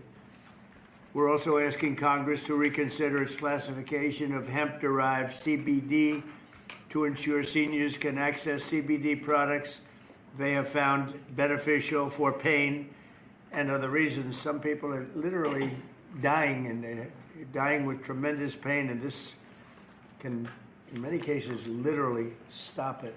And they have their senses about them, as opposed to painkillers, which don't allow that, don't allow them to die with dignity, frankly. I promise to be the president of common sense, and that is exactly what we're doing. This is really something having to do with common sense. And it's something having to do with the fact that so many people that I respect ask me to do it. People that are having problems, big problems. They are having big problems with illness, with cancer in particular. I now want to ask Dr. Oz to say a few words, followed by Dr. Braun, Dr. Casseret, Dan Wiley, and Dr. Valcow. And we'll sign the order as soon as they're complete. And we'll take some questions. Please, go ahead. Mr. President, thank you for always bravely pushing for common sense change, as you call it. So President Trump, Secretary Kennedy have been pushing for change. They're passionate in their desire to help the American people, and they have relentlessly pursued this agenda throughout this administration. This also includes a deep passion for research, gold standard research, as Secretary Kennedy also says. But there's another side to the president that often isn't reflected in media reports, and that's the deep passion he has for the people in his life. And he has called me frequently about the people who are calling him, as he alluded to, who are saying that they've got problems and they got relief from some of the solutions we're talking about today. Howard Kessler, who's standing behind me here, who's a mutual friend of ours, was an early caller of the president. Many others have ever reached out as well. And Howard's been a passionate advocate for avoiding narcotics, especially in seniors, and particularly seniors suffering from cancer. And that's a population that is a very important one. And it's a sympathetic population that's desirous of trying new ways besides some of the conventional approaches that have been tested by pharmaceutical companies but have untoward side effects. At the beginning of the year, one of the first things the president told me, he doesn't actually tell you, he demanded from me, that my agency, CMS... Nobody demands from him. No. Nobody. You have to know him. That's right. Go ahead. Use the whole tools at his wherewithal to find a better way to help seniors. A passion for a population that has gotten left behind with these discussions. I promised that we would find an answer, even though it had not been done before, and today we are delivering on that promise. Today, our Innovation Center at CMS is announcing a new model and additional actions to give seniors access to cannabinoids. These are CBDs. They're non-addictive, which many are already using to manage pain. There's some clinical evidence that's showing that CBDs provide relief from common conditions that affect Americans, including cancer symptoms and chronic pain and a slew of other problems that affect disproportionately seniors and our veterans. And 6 in 10 people who use the CBDs report that they improve their pain. I think all of those people are calling the president, judged on the number of calls in support of what we're doing today. And sometimes these decisions are difficult, and there's a reason this hasn't happened before. And there's a reason, Mr. President, that every president before you has whiffed on this issue. It's tough. And I know there's going to be a lot of discussion about it. That's why we're so passionate about making it clear that this patchwork that we're working within now, the laws and regulations, they are leaving patients and doctors without adequate guidance on the safeguards of how to use these products, even though they're still being used. At Medicare, we cover 68 million Americans, including people under the age of 65. And they did not have a way of providing these treatments until today. With the president's insistence, that's all changes. The Innovation Center models are going to allow millions of Americans on Medicare to become eligible to receive CBD as early as April of next year, and at no charge, if their doctors recommend them. Thanks to the hard work of the entire CMS team, especially Abe Sutton and Gita Dio at the Innovation Center, the accountable care organizations in this country working in Medicare will be able to provide these products, again, at no cost to patients. Medicare Advantage insurers, and we've been calling them, are also agreeing to consider CBD to be used for the 34 million Americans that they cover. If you can hear my voice and you're over 65, you should pay attention to this executive order because it's going to touch your life. Again, this all becomes active after the first quarter of next year.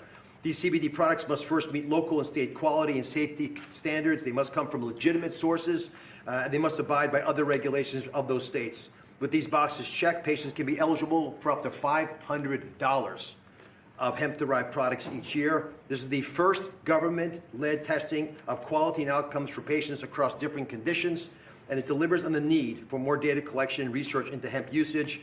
CMS is going to collect data, that's our job, on the patients that are being given these products by their physicians. In accordance with all the privacy and security regulations, we're going to analyze that data. We're going to make it publicly available to everybody to be able to analyze with us. If it shows promise, we will expand access to these products to even more conditions amongst Medicare and Medicaid beneficiaries. I want to thank not just the Secretary, but Marty McCary. We want a lot of companies who are doing this research that approach the FDA for formal approval. That is the right way to move forward. And Jay Bhattacharya, who's hiding in the back, he rarely hides, but Jay runs NIH, and he's agreed to support initiatives to study the data that we're collecting. Howard Kester, God bless you for being a pain in our sides. Mr. President, he's promised to stop calling you. But on this issue, we'll call you on other issues. And I thank you again from the bottom of my heart for taking a difficult stance. Thank you very much. Okay. Mr. President, members of the Cabinet, thank you so much for the opportunity to be here and for your leadership in rescheduling cannabis from Schedule 1 to Schedule 3. This decision will accelerate scientific research and expand what can responsibly be studied. I'm a cancer psychiatrist and medical cannabis researcher at the Dana-Farber Cancer Institute. Over the past decade, federal investment in research has helped transform cancer care. People are living longer than ever before. But cancer care is not only about treating the tumor, it's also about addressing the anxiety, the fear, the stress that can come with a diagnosis, symptoms that can interfere with treatment and make recovery much more difficult. Many medications we use for acute anxiety carry significant risks, particularly in the older adults. That's why we're studying specific natural compounds found in cannabis, including the non-addictive cannabidiol, to understand whether they can safely and effectively help manage anxiety during cancer treatment. Rescheduling allows us to ask these questions rigorously about dosing, about safety, and who may benefit most. This research reflects the best of federal investment, helping people not only live longer, but live better. Thank you, Mr. President, for supporting careful, science-based research that puts patients first. Thank you. Thank you, Doug. Thank you. I'll add my vote of thanks, Mr. President. I never really thought this day would come. I met a patient about 20 years ago, a retired professor named Elizabeth, who came to my clinic. She was dying of pancreatic cancer, and she asked me then whether cannabis might help her. And I said no, because that's what I learned in medical school. She reached into her briefcase, took out a 3-inch tall stack of articles, put them down on my desk, and said, "Really, doctor? You should read these. You might learn something." And I did read those articles, every single one, and found a bunch more. And I did learn something. I learned that there actually is some medical benefit to cannabis that I had not anticipated, never heard about in medical school.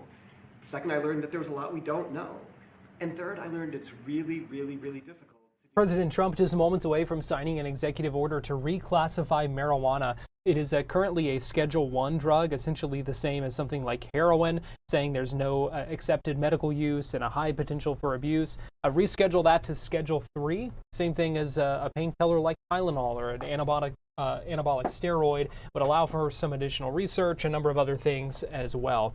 We are getting ready to step aside and take a quick break here on Fox 35 News Plus, but we will be back at the top of the hour for Florida Live. We're going to welcome in our TV audience. We're going to check in with some of our reporters. We'll continue tracking many of these same stories that we have been monitoring throughout the afternoon here on Fox 35 News Plus, including the latest with that plane crash out of North Carolina. So keep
Florida Live starts now.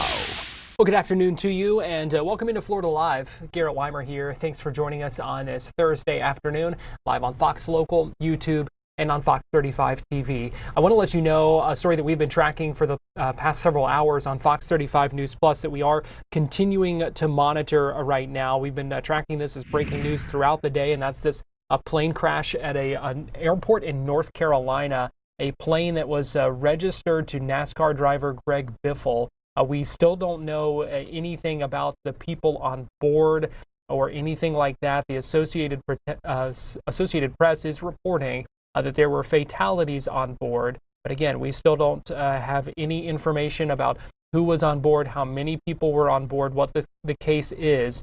This plane crashing as it was attempting to land shortly after it took off from that Statesville Airport there in North Carolina earlier today. It was bound for Sarasota, we have learned, but still a lot of questions about this. We did hear briefly from some officials in Statesville earlier today where they gave very few details, essentially confirming that the FAA, the NTSB are on the scene, saying it's still an evolving situation. Again, this happened around 10:15, 10:20 this morning, and you can still see a lot of emergency lights and crews. All kinds of investigators and first responders still on that scene. So we are keeping an eye on that. Also want to give you a live look right now inside the Oval Office. President Donald Trump, joined by Health and Human Services Secretary Robert F. Kennedy Jr., a number of doctors and other officials, as well as the president gets ready to sign an executive order to reclassify marijuana from a Schedule I drug to a Schedule III drug. So Schedule I, essentially the same classification as something like heroin, where there's really no accepted medical use and a high potential for abuse. This would reschedule it to Schedule III, more like Tylenol and things like that, to allow for some additional research and a number of other things when it comes to kind of lightening the regulatory burden on things like that. And so we've heard from these speakers talking about some of the benefits, some of the potential to learn more about medical uses and be allowed to research things more, and also talking about CBD and hemp products. So we are continuing to watch that as well.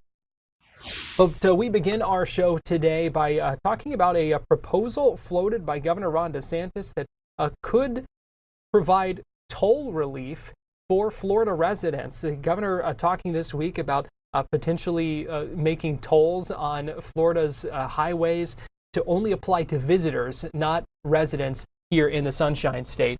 Fox 35's Manny Martinez has been looking into this today and joins us live now via Zoom. And Manny, good afternoon. We appreciate you joining us. I think this is something that probably has a lot of drivers here in our area getting their ears perked up. Thanks, Garrett, and I'll tell you what, we are sitting here right now at the Turkey Lake Service Plaza off of the Turnpike, the state's biggest toll road. And we could not find anybody who didn't like the idea, Garrett. We even spoke with someone who was here visiting from Ohio. Ohio is a state with a lot of tolls, I know, because I've driven through it. And they said that they are totally okay as visitors footing the bill for the people who do live here in Florida. And so that is essentially the idea from the governor. It's just an idea right now, and it hasn't gone any further. We know it's something that state leaders say they are looking into, and that is to have visitors pay tolls while Florida residents would not, even if you were, say, driving on the Turnpike or on the 10 other toll roads that are managed around Central Florida by the Central Florida Expressway Authority. And so, Garrett, I think one thing that sticks out to me in this story is just how common toll roads are in our area and how common they are in Florida compared to some other states like Wisconsin where they don't have any toll roads.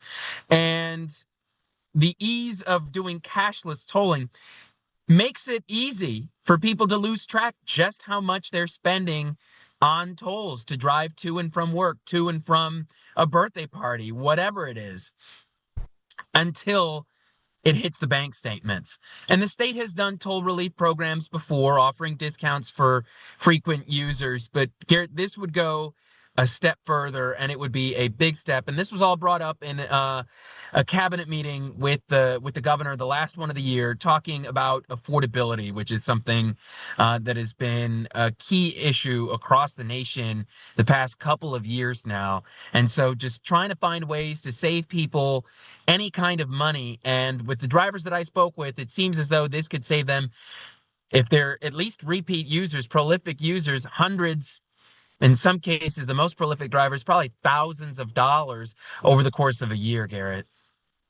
So who has the authority to do this? Whose decision is it is it the governor? Is it the legislature? Is it the Expressway Authority? Who would make the decision on whether or not to move forward with this? It's a good question, and that's actually a question that the governor himself posed, not knowing if he has the purview to do this, and it's something that state leaders say they're looking into. I did reach out to and email the Expressway Authority here in Central Florida. I haven't quite yet gotten a response back, basically asking the same thing of, hey, maybe they do have jurisdiction over the turnpike because that's an FDOT road, but a CFX road, can they do and say this? And so we'll see what kind of response we get, because that's probably the first question that I had too, is what kind of authority, what kind of jurisdiction is there to do this? I think it's something that a lot of people are quick to get behind, but then, when you peel back some of the layers, maybe it might not be as easy as we would think. You were at the news conference earlier today with CFO Blazin Golia in Winter Park. We've got the soundbite of you asking him a question about this. If you just want to set it up before we toss to it here. Sure. To me, it seemed he was very open to looking into this. He and the governor are on board with getting rid of property taxes. So this would be another effort, another way in their minds to try and save Floridians some money. Fox 35 News. Want to get your thoughts on something the governor said this week that impacts taxpayers here.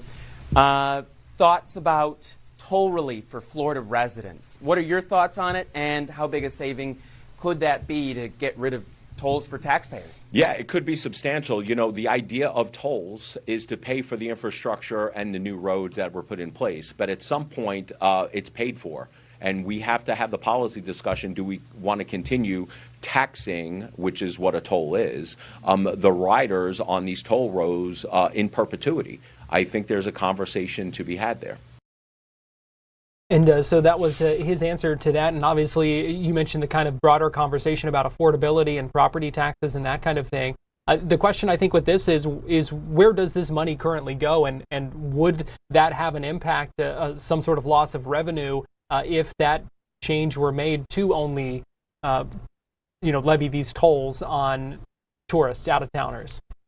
The governor says the state can afford to have the out-of-towners make 100% of those toll road payments, and then have that go into the funds of road maintenance, as well as upkeep and potential expansion. So I was looking at some of the stats, and the turnpike generates about, right now, $2 billion a year in toll revenue.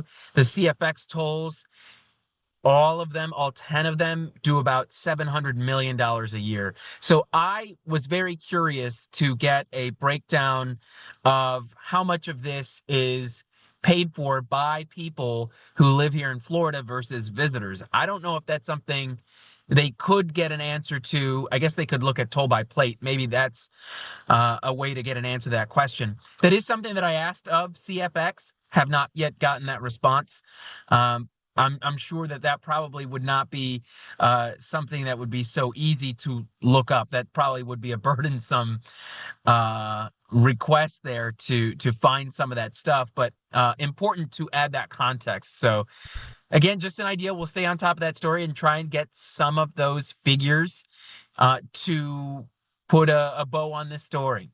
Yeah, it would be interesting to see, and kind of curious how something like this might work as well too, because you talked about the toll by plate, but there's a ton of rental cars out there that have Florida plates, and so that's right. It would be interesting to see how something like this might work if this is something that continues to move forward. But certainly an interesting proposal, and like you said, I'm not surprised that a lot of people seem to be in support of it. Interesting and definitely very popular, Garrett. All right, Fox 35's Manny Martinez, we appreciate you joining us here on Florida Live this afternoon. Thanks for having me. We're going to take a break and we'll be right back.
Welcome back into Florida Live. President Donald Trump taking questions from reporters live right now inside the Oval Office at this event where he just moments ago signed an executive order to reclassify marijuana as a less dangerous drug. So let's go ahead and listen in. With no inflation, by the way, with no inflation. You saw the inflation numbers. They just came out today. What great timing. Practically no inflation. And yet we're taking in hundreds of billions of dollars. And this is small potatoes by comparison, but it's a way of taking care of our warriors, our soldiers. And I appreciate that question, Daniel. Yeah, and Caroline, it was an easy one. She just posted on X, her press secretary, that the board members of the Kennedy Center voted unanimously to rename it the Trump Kennedy Center. What is your reaction to that? Well, I was honored by it. The board is a very distinguished board, most distinguished people in the country. And I was surprised by it. I was honored by it. You know, we're saving the building. We saved the building. The building was in such bad shape, both physically, financially, and every other way. And now it's very solid, very strong. We have something going on television, I guess, on the 23rd December. I think it's going to get very big ratings. And the Kennedy Center is really back strongly. It's in very bad shape, very, very bad shape physically. And we're also to get Congress to put up a lot of money and other people to put up a lot of money. We had a lot of donors come in for record-setting numbers, so we saved the Kennedy Center. And I was really, this was brought up by one of the very distinguished board members, and they voted on it. And there's a lot of board members, and they voted unanimously. So I was very honored by it. Thank you. Mr. President, will you be seeking any authorization from Congress for any land attacks on cartels in Venezuela? For anyone? For any land attacks on drug cartels in Venezuela? I wouldn't mind telling them, but it's not a big deal. I don't have to tell them; it's been proven. But I wouldn't mind at all. I just hope they wouldn't leak it. You know, people leak it. They are politicians, and they leak like a sieve. But I'd have no problem doing that. On that, Mr. President. Yes, please. Mr. President, there's a meeting this weekend on Ukraine in Florida. What are you hoping will come out of that meeting? Well, they're getting close to something, but I hope Ukraine moves quickly. I hope Ukraine moves quickly because Russia's there. And, every time they take too much time, then Russia changes their mind. 27,000 soldiers were killed last month. Think of that. What do you think of that, doctors? 27,000, it's like a half a football stadium, were killed in 1 month. And it's that way. It's anywhere between 20 and 30,000, mostly soldiers. Also some people from Kiev and other places. But largely it's the soldiers. They're losing their lives. Nobody's ever seen anything like it. It's the worst since World War II. And, you've heard me say I settled 8 wars. Some going on for 35 years, one going on for 37, one going on for 32. And 8 wars, and I thought this would be an easier one. This is because of the animosity, the hatred. It's a little bit more difficult than we thought, but there's a chance we can get this done maybe soon. Sir. Remember that 25 to 30,000 people being killed a month, young people being killed a month. Steve, please. When do you expect to make your announcement about the new Fed chair, sir? Before the end of the year? What do you think? Over the next couple of weeks. I mean, I don't know before the end of the year, but pretty soon. And then the Rocky Mount, North Carolina tomorrow night. Tell us what your message is going to be there, sir. Say what? When you go to Rocky Mount, North Carolina tomorrow night, what's your message going to be there? Well, it's not going to be that much different from what I did last night. I mean, we've had tremendous success. We're bringing prices down. We inherited a mess. And part of what we inherited was the worst inflation in 48 years. I say history, but we had the worst inflation. It drove prices up, and now we're bringing those prices down. But I'll be talking about that. I'll be talking about the fact that we secured the border, where literally nobody can come into our country illegally anymore.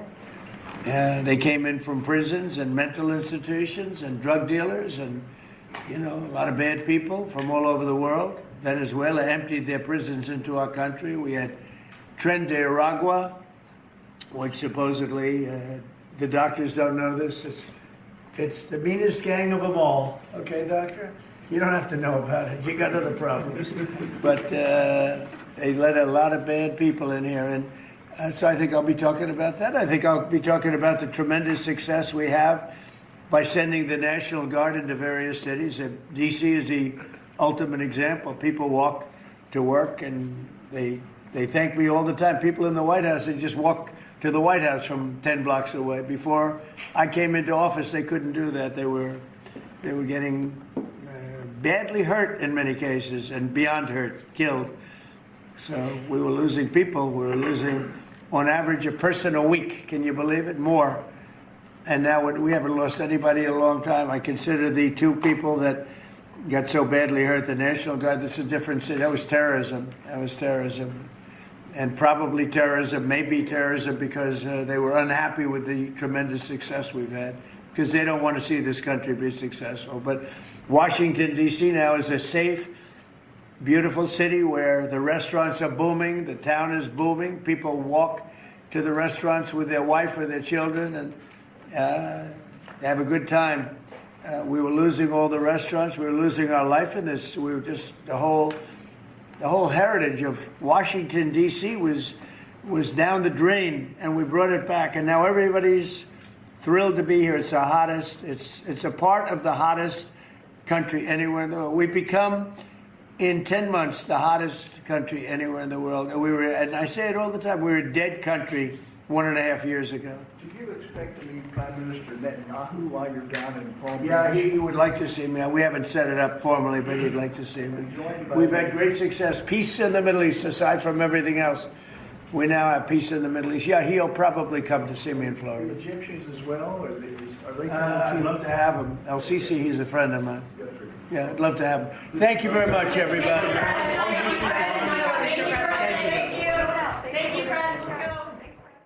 President Trump finishing up taking some questions from reporters. You see him alongside a number of officials, doctors. We saw RFK Jr., the Health and Human Services Secretary, We saw Dr. Oz, who is the administrator of the Centers for Medicare and Medicaid Services, inside the Oval Office as well. The FDA Commissioner, Dr. Marty McCary, a number of officials and high-ranking health leaders there for this announcement and signing of an executive order where he reclassified marijuana. Also took some questions from reporters in the past couple of minutes, including reacting to the Kennedy Center now renaming itself as the Trump Kennedy Center, and said he was honored by that. Was also asked about the potentially meeting with Israeli Prime Minister Benjamin Netanyahu at Mar-a-Lago.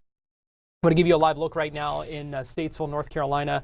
We are continuing to keep an eye on this situation, a plane crash at a North Carolina airport, and the investigation that is still going on. Was hoping for another news conference this afternoon. We have not heard of anything just yet. I'm scrolling through to make sure I didn't miss anything, but not seeing anything listed, any additional updates at this time. Again, we did hear briefly from some Statesville city officials earlier today, essentially just confirming there was a crash off the runway there. But we've seen additional reporting from a number of news outlets saying this was a Cessna Citation plane that was, according to FAA documents, owned by Greg Biffle, the NASCAR driver, and that plane was bound for Sarasota. The AP, of course, continuing to report there were deaths reported in this, but no additional updates on that at this time either. So we are continuing to keep an eye on this situation. As you see, still very much an active scene out there. And you also see just how hard it is to see what's going on there because of the visibility, some rain and clouds in the area, just a very dreary scene out there. We certainly don't want to speculate about anything that may have had to do with this crash, but these were also the weather conditions that were there around that time earlier today, going on 4 hours now since this first happened. Well, we are going to take a break here on Florida Live. We still have a lot to get to over the next 40 minutes here on Fox Local, YouTube, and Fox 35 TV, so keep it right here, and we'll be right back after this.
Welcome back into Florida Live. Garrett Weimer here. Thanks for joining us on this Thursday afternoon, live on Fox Local, YouTube, and on Fox 35 TV. It's time now for our Tampa Connection, where we take a look at some of the big stories in the Bay Area. And for that, we go to Fox 13 Tampa Bay and senior content producer Nancy Gay, who joins us live now. And Nancy, good afternoon. Good afternoon, Garrett. We're going to start today with a very unusual story, which a Citrus County woman has been arrested after two of her ex-husbands were found shot to death yesterday. One was found shot to death in Tampa. Another one was found shot to death in Bradenton. So this all started yesterday afternoon when Manatee County deputies were called to a home in Bradenton for reports of a man who had been shot upon opening his front door. Now, this man, he did end up dying last night, but before he passed away, he told deputies that he believed that his ex-wife, Susan Avalon, may have been the shooter. Now, this man's 15-year-old daughter was home at the time of this shooting, and she heard the gunshots and said that she saw somebody driving away in a Honda Odyssey. Now, that is the type of car that this victim's ex-wife drove. And detectives said that they learned that the suspect had knocked on this man's door with a bunch of Panera food, and as soon as that victim opened the door, the suspect opened fire. So deputies went to the Panera and they pulled the surveillance video, and they were able to see a woman grab food that was, along the railings in Panera. They said that the food did not belong to this woman and she did not pay for this food. She just grabbed it, headed out the door, went to this home in Bradenton. Again, when this man opened the door, the suspect just shot him. He was shot once in the abdomen, but that teenager said she heard 3 gunshots. Now, detectives said that they were able to track this Honda Odyssey. They were able to track the license tag going across the Sunshine Skyway and then up into Citrus County. And so those deputies went to Susan Avalon's home, and they said they were watching her, and eventually she came out of this house with bleach as well as rags. They said she was going to that Honda Odyssey. They believe she was trying to clean off evidence.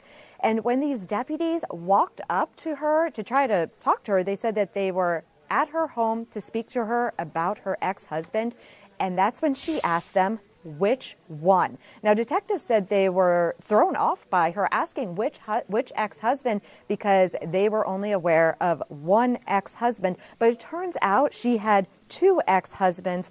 And upon learning of this other ex-husband who lived in Tampa, these deputies from Manatee County called the Tampa Police Department and asked them to do a welfare check on this man. They said that police went to his home, nobody answered, and as they were talking with Susan Avalon, they asked Tampa Police to go more thoroughly and see if they could get inside. And once they were able to get inside this man's home, they did discover him dead inside from a gunshot wound. So we have this man in Tampa who was found dead from a gunshot wound. And again, this all started with a man in Bradenton who was found dead from a gunshot wound. Now, the Manatee County Sheriff Rick Wells says that his agency is working with the Tampa Police Department on this investigation. He said that Avalon has been charged with first-degree murder out of Manatee County, and the agency is working with the state attorney's office, and Rick Wells says that he wants her to get the death penalty if she is convicted. Now, again, because there is a separate investigation going on here in Tampa, Sheriff Wells said that she will face other charges here in Tampa. And he did note that that 15-year-old girl who was home in Bradenton when her father was shot, he did say that Susan Avalon was the girl's mother. So the sheriff is accusing Susan Avalon of shooting her ex-husband down in Bradenton while their 15-year-old daughter was at home. Garrett. Heartbreaking, but which one? I mean, talk about a statement to be saying to police at your door. Yeah, they said, the sheriff said that his deputies were shocked. They were like, what do you mean, which one? And then they started talking with her, and they also started talking with her live-in boyfriend. And the sheriff said that her live-in boyfriend told them that Avalon had just discovered where one of those ex-husbands was living. I believe she discovered that either yesterday or Tuesday, and that's what raised these red flags that they needed to check on this other man here in Tampa. And what makes this even more heartbreaking, Garrett, is that Sheriff Wells said there are 5 children who just lost one of their fathers at this point in time. So there were children around. Obviously, their teenager heard 3 gunshots go off. She was home when her father was killed, but Wells says that there are 4 other children involved. It's unclear right now which ex-husband those children are tied to, and if Avalon is the mother of all of those children, or if there were just 5 children in total amongst these 2 men. So this is still under investigation. And the sheriff also noted that Avalon owed her ex-husband in Bradenton. He said that she actually owed him about $4,000 in child support. But again, this is all stuff that is still under investigation. Both of these men were found dead yesterday, one in Bradenton and one in Tampa. So we are still learning a lot of more information about both of these cases. Next in our Tampa connection, Nancy, and that is we're hearing from a death row inmate. Yes, this is Stephen Lorenzo. You might remember him. He was convicted of killing and torturing Michael Wachholtz and Jason Galehouse he was convicted in 2022, but he killed them in 2003. And he is sitting on death row, and he says that he is ready to die. He wants this execution sped up. He wants to die sooner rather than later. But today, a judge, he was back in court today because a judge needs to decide if he is competent to make that decision. Lorenzo has been acting as his own attorney and has filed a series of handwritten motions from death row. And in those filings, which included a letter dated December 1st and filed in court on December 9th, he accuses the Capital Collateral Regional Council of working against his wishes, and he is asking the court to remove the team assigned to represent him during post-conviction proceedings. Lorenzo says he wants to end all appeals, waive further legal review, and allow the state to move forward toward execution. Now, this puts the court in an unusual position. Florida law requires death sentence inmates to have representation during post-conviction litigation, and a judge must determine competency before allowing any inmate to dismiss counsel or abandon appeals. Now, Lorenzo, I believe the hearing was today at 1:30. Again, this is a rare evidentiary hearing on whether he is legally competent to give up those remaining appeals. Now, during earlier hearings, Judge Michelle Cisco emphasized that the court must proceed carefully, telling Lorenzo, due to the serious nature of your situation, there is a process and we have to follow that process. If I don't follow that process, I'm not doing you any favors. I would just be reversed. Now, the Florida Supreme Court affirmed Lorenzo's death sentence on June 19th of 2025. With the conviction and the sentence upheld, today's hearing focuses solely on whether he understands the consequences of ending his appeals. Now, it is a move that could dramatically accelerate the timeline in a death penalty case that has already spanned more than 2 decades. Most death row inmates spend years and sometimes decades pursuing every available appeal to delay execution. But Lorenzo, he has done the opposite. In 2022, he wrote a 147-page confession admitting in detail how he drugged, tortured, and killed both of these men, asking to be sentenced to death and pledging not to fight it. Now he's trying to fire the very lawyers responsible for preserving his appellate rights. And legal analysts say that this is highly uncommon, noting that the courts must be cautious even when an inmate insists on expediting execution, because competency, not desire, determines whether a person can knowingly waive their rights. Garrett? Interesting things to consider there. We will see what happens with that in a process that already is a lengthy one and often takes a long time. Fox 13 senior content producer Nancy Gay, we appreciate you joining us with our Tampa Connection today. Thank you. Time now for our Florida Live forecast. We've got Fox 35 Storm Team meteorologist Noah Berggren here with me now. And Noah, seeing some rain out there this afternoon? Yeah, quite a bit of showers. Not exactly a Florida winter type of day, sunny and 75. I suppose one day in the winter we can deal with a crummy day, right? So just kind of a gloomy day. There's not a lot of storms, just a few showers moving out about this afternoon and this evening. And this is going to signal in some drier air coming in for the weekend. So you take a look at the Epcot Ball. Maybe you know somebody at the theme parks today, or you're heading there for the evening. I believe tonight is a Jollywood night. TJ is not here. He is off.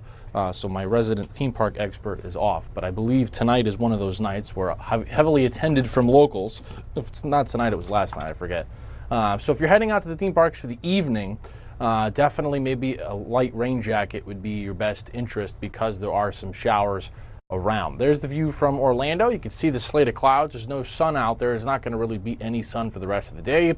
There's the view from Lake Fairview, and you can notice that we've got cloudy skies. Kind of looks like up north for the winter right now. And we're going to watch. Here's the idea for today. Temperatures are about 80. Then we'll see the rain chances really start to ramp up as we go into the evening. Now, here's the big difference, the morning lows. Tomorrow morning, we start off remarkably warm, near 70 in the morning, which if you're up early, it'll feel more like a fall or a late summer day. 70 for a morning low is way above average. In fact, it's close to a record. So just one day. So it's a mild start, but the difference really from this front is Saturday morning. We go from 68 to 54. But the average is that. So it's really not like earth-shattering, but just compared to where we've been, it'll be a big drop in terms of the temperatures heading into the weekend. So speaking of the weekend, it's lots of sun and comfortable weather, especially Saturday. The humidity will be so low, even though that 76 is not really cold, it's going to feel a lot cooler because of the drop in humidity. So a couple of fast facts for you. What we're tracking: sporadic showers late in the day Thursday that'll continue into the evening for tonight. That's number one. Number two is the weekend's going to be beautiful. I mean, especially Sunday, but Saturday morning could be a tad chilly. And then going into Christmas, things just look beautiful. It doesn't really look like there's any weather issues here in Florida this year, which Christmas is already a week from today. All right, so there's the notables. Now here's the satellite loop, and notice all the clouds over Florida and the Gulf. The winds and the jet stream are moving from southwest to northeast. So the clouds are moving in off the Gulf. So are the showers. I'll take you to a little radar view. Notice there are a lot more in the way of showers in the Gulf. In fact, some pretty decent showers from the Panhandle down towards Tampa. Zoom things in and you can notice we've got some decent showers going through the villages in Ocala. Then also some more sporadic showers on the Space Coast, Cocoa Beach. Had a few showers here in Lake Mary. So like we talked about last night, the headline for today was the clouds and the sporadic showers. And we've got plenty of them out there, and they will continue off and on into the evening. You can see there are some heavier storms offshore, but most of those will probably stay, just like I said, they're offshore. Decent shower coming into Port St. John and Cocoa in the next few minutes. Heads up for that there. Had a little shower go by Cape Canaveral a few minutes ago. Nothing too significant there. Temperature cooler to the north, warmer to the south. We're at about 78 in Orlando, 80 in Fort Myers, 74 in Melbourne, 64 in Tallahassee with some more clouds. Now the temperatures again really don't go down until tomorrow night after this front goes by. Now Garrett, I will leave you with this image because there is a cold front coming, but look to our north. There's not really any cold near us. I mean, you have to go all the way to like Nebraska to see any notable cold. And so even though, yes, there's a blue line on the weather map, so we call it a cold front, not all cold fronts bring cold air. They could just bring a slight drop in temperature, a slight drop in humidity. So we're not going to see any big cold here, Garrett, through the end of the year. In fact, there's no sign worth mentioning for at least the next 2 weeks of any big headline-making cold here. So the end of the year is a mild end. This probably for most places is the last chance of rain. Is what we have today and tonight, and just some showers. So after today, the rest of the year sounds bigger than it is, just the 10 days whatever are left. The rest of the year is just kind of the same thing, so we'll take it. All right, Fox 35 Storm Team Meteorologist Noah Berggren, we appreciate you joining us. Thank you. As we go to break here on Florida Live, give you a live look at downtown Orlando right now. Keep it here, more to come.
Welcome back into Florida Live. I'm Garrett Weimer. Thanks for joining us on this Thursday afternoon.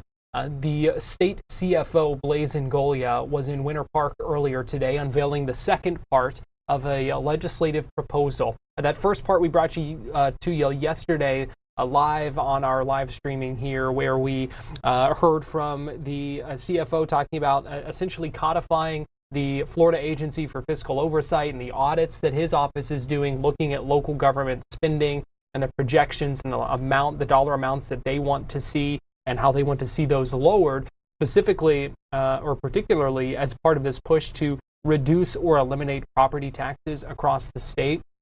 Now, we did hear earlier today from Florida Democratic Party Chair Nikki Fried responding to the CFO's proposal, and she called it another example of government overreach. Here is what she had to say. I think this continues to be the overreach of what our CFO has been doing to our local governments. You know, if he wants to talk about saving dollars and making sure that the people are getting their returns for the taxes that they have put into our state, he should be focused on what is happening in Tallahassee. Ron DeSantis stole $38 million from the people of the state.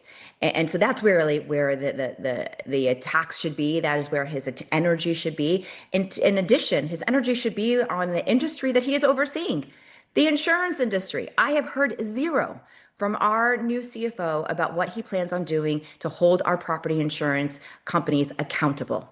Instead, he's bullying our local governments, creating fictitious formulas, and now he wants to overreach even more by putting a clause in there about removing elected local officials. We saw how Ron DeSantis has abused that power throughout his 8 years in this administration.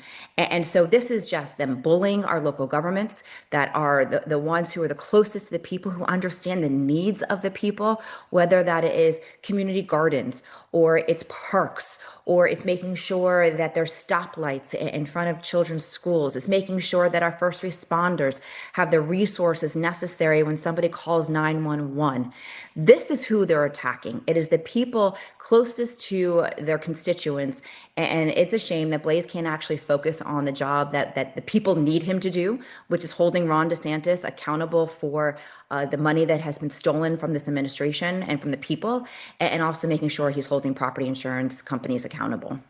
2026 is a continue building upon the last 3 years, where we've been able to truly have the pendulum start to move in the correct direction.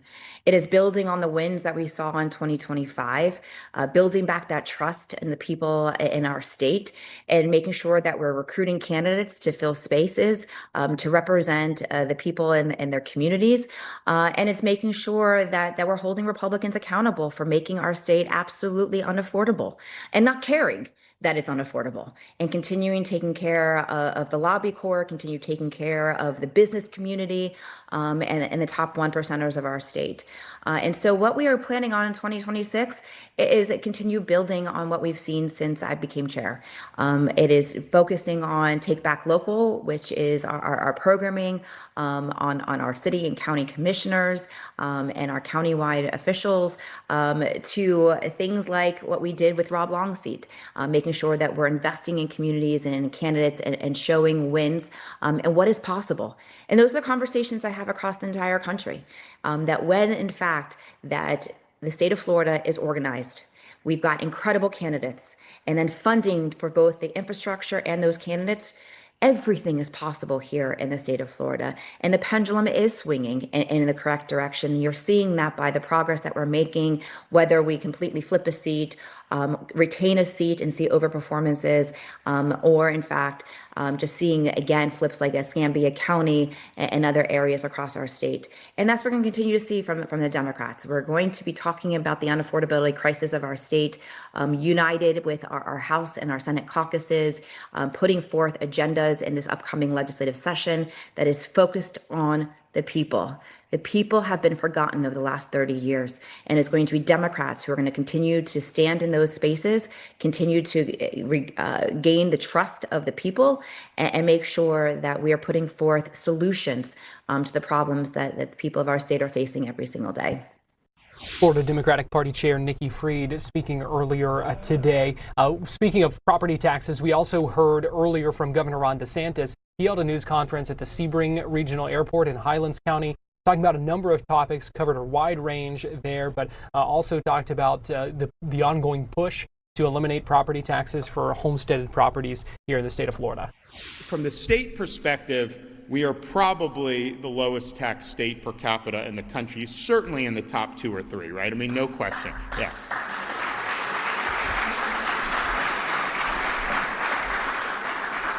But, we have this issue that if you ask people, what's tax, put aside the federal government, how's the tax? The number one thing over and over is property tax, which is a local tax. It's not something that we do in Tallahassee. And what's happened is in 2019, local governments in Florida combined took in $32 billion in property tax revenue. Today, they're taking in $56 billion. Well, where's that coming from? Well, some of them are new homes. Some of the new people move. That's true. But a lot of it is people have homes that they bought for $250,000 10 years ago. Now they're being told it's worth $750,000. In some parts of Florida, homes that were really, some of them are $1 million when you would have, if we were talking about this 10 years ago, you'd have laughed at that. So they're being assessed like that. So people are having to pay more.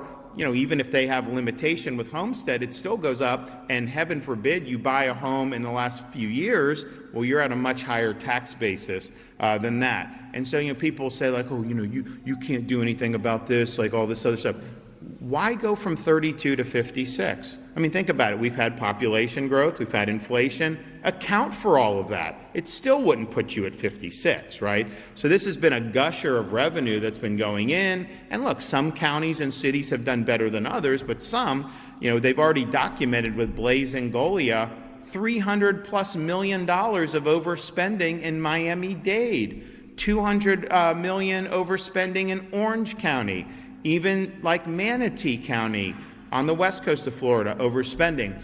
And so, it's like my view is, obviously we all want to do the basic things that are important. You have your police, your fire, the education and all that. But do you want to keep spending, having to pay tax to do spending over and above that at really record levels? I think most people would rather have the tax relief from property tax. And I think the reality is taxpayers, want to see. In Florida, it's interesting. If you go pre-COVID, we were in the between 90 and 100 billion. But, we've spent money for COVID. You had inflation, population growth. You've done. But if you look at the last 4 years, we basically have the same budget. I mean, it's all within like a few $1 billion. It's between like 115, 120 billion, and that's been pretty consistent now for 4 years. That number for our state budget is less than half of New York's budget.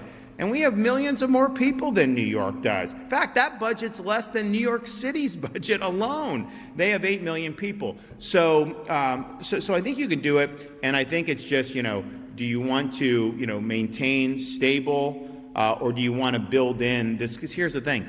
You can't go from 32 billion in 2019 to 56 billion in 2025 and that be sustainable, those types of increases. It just doesn't happen. And the last thing I want to see is somebody, not be able to afford a home for their family because they can't afford to pay the tax, or elderly that have to sell the home because they can't afford the tax. So we have an opportunity to do something about it. I think it'll be really, really positive.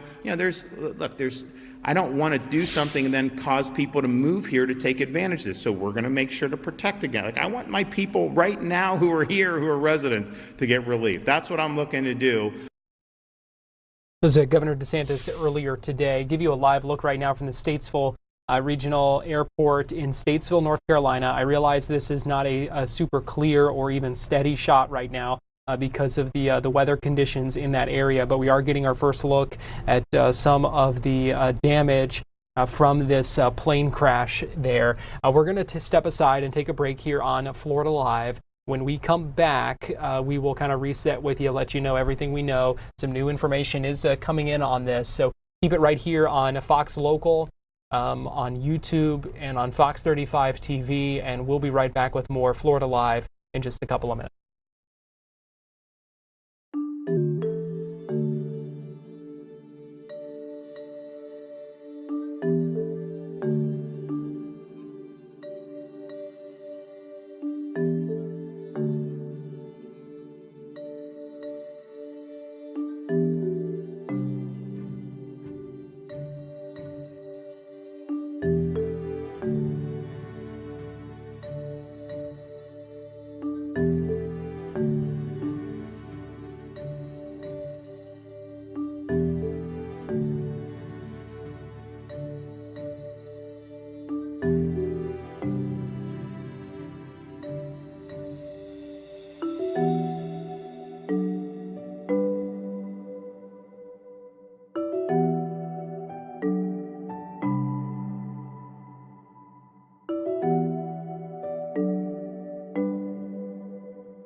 Welcome back into Florida Live, and we are tracking more breaking news here with this story we've been following now for the past several hours on Fox Local here.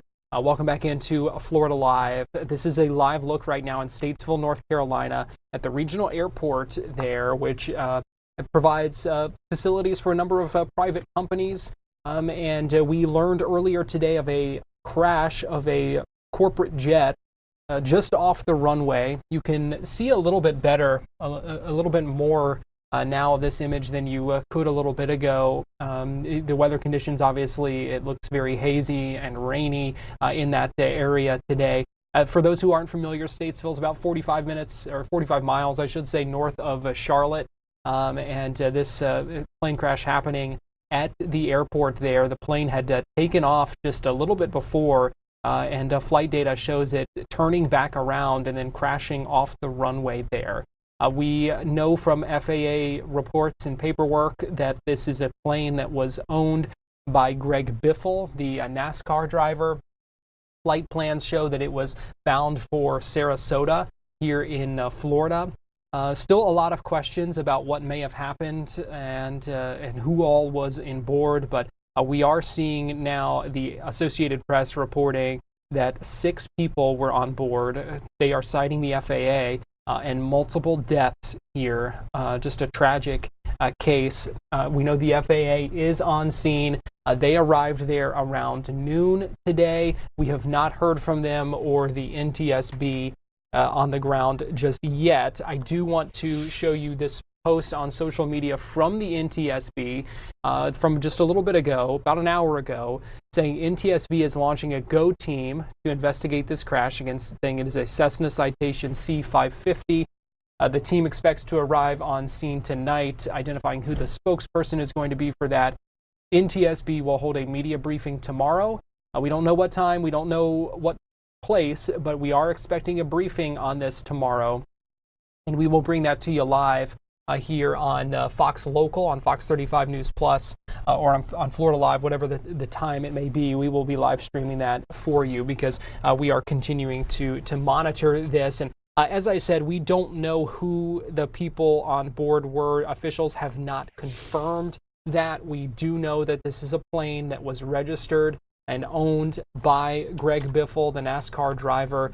No official word from investigators or first responders, the medical examiner, anyone like that there about who was on board. But we are seeing posts now, more posts from folks on social media, including a congressman from North Carolina talking about the Biffle family here, saying he's devastated to hear about this, saying they were friends who lived their lives focused on helping others, calling Greg a great NASCAR champion who thrilled millions of fans, saying he was an extraordinary person as well and will be remembered for his service to others as much as for his fearlessness on the track. Talking about the Biffles flying rescue missions in western North Carolina after Hurricane Helene, and just talking about the grief that they are feeling today. Again, we don't have official confirmation of this from investigators on the ground in North Carolina, but that is a congressman from that area who is posting that on social media. And all throughout the day, a lot of reaction has been coming in.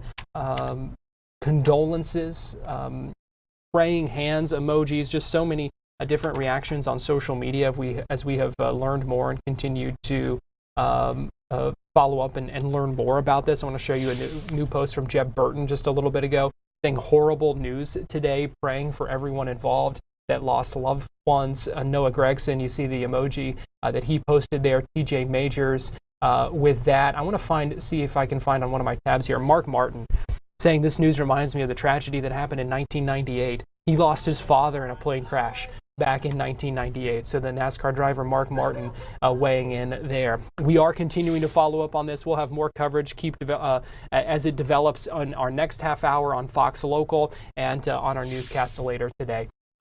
If you're watching on Fox Local, we've got more next.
You're watching Fox 35 News Plus, streaming on Fox Local.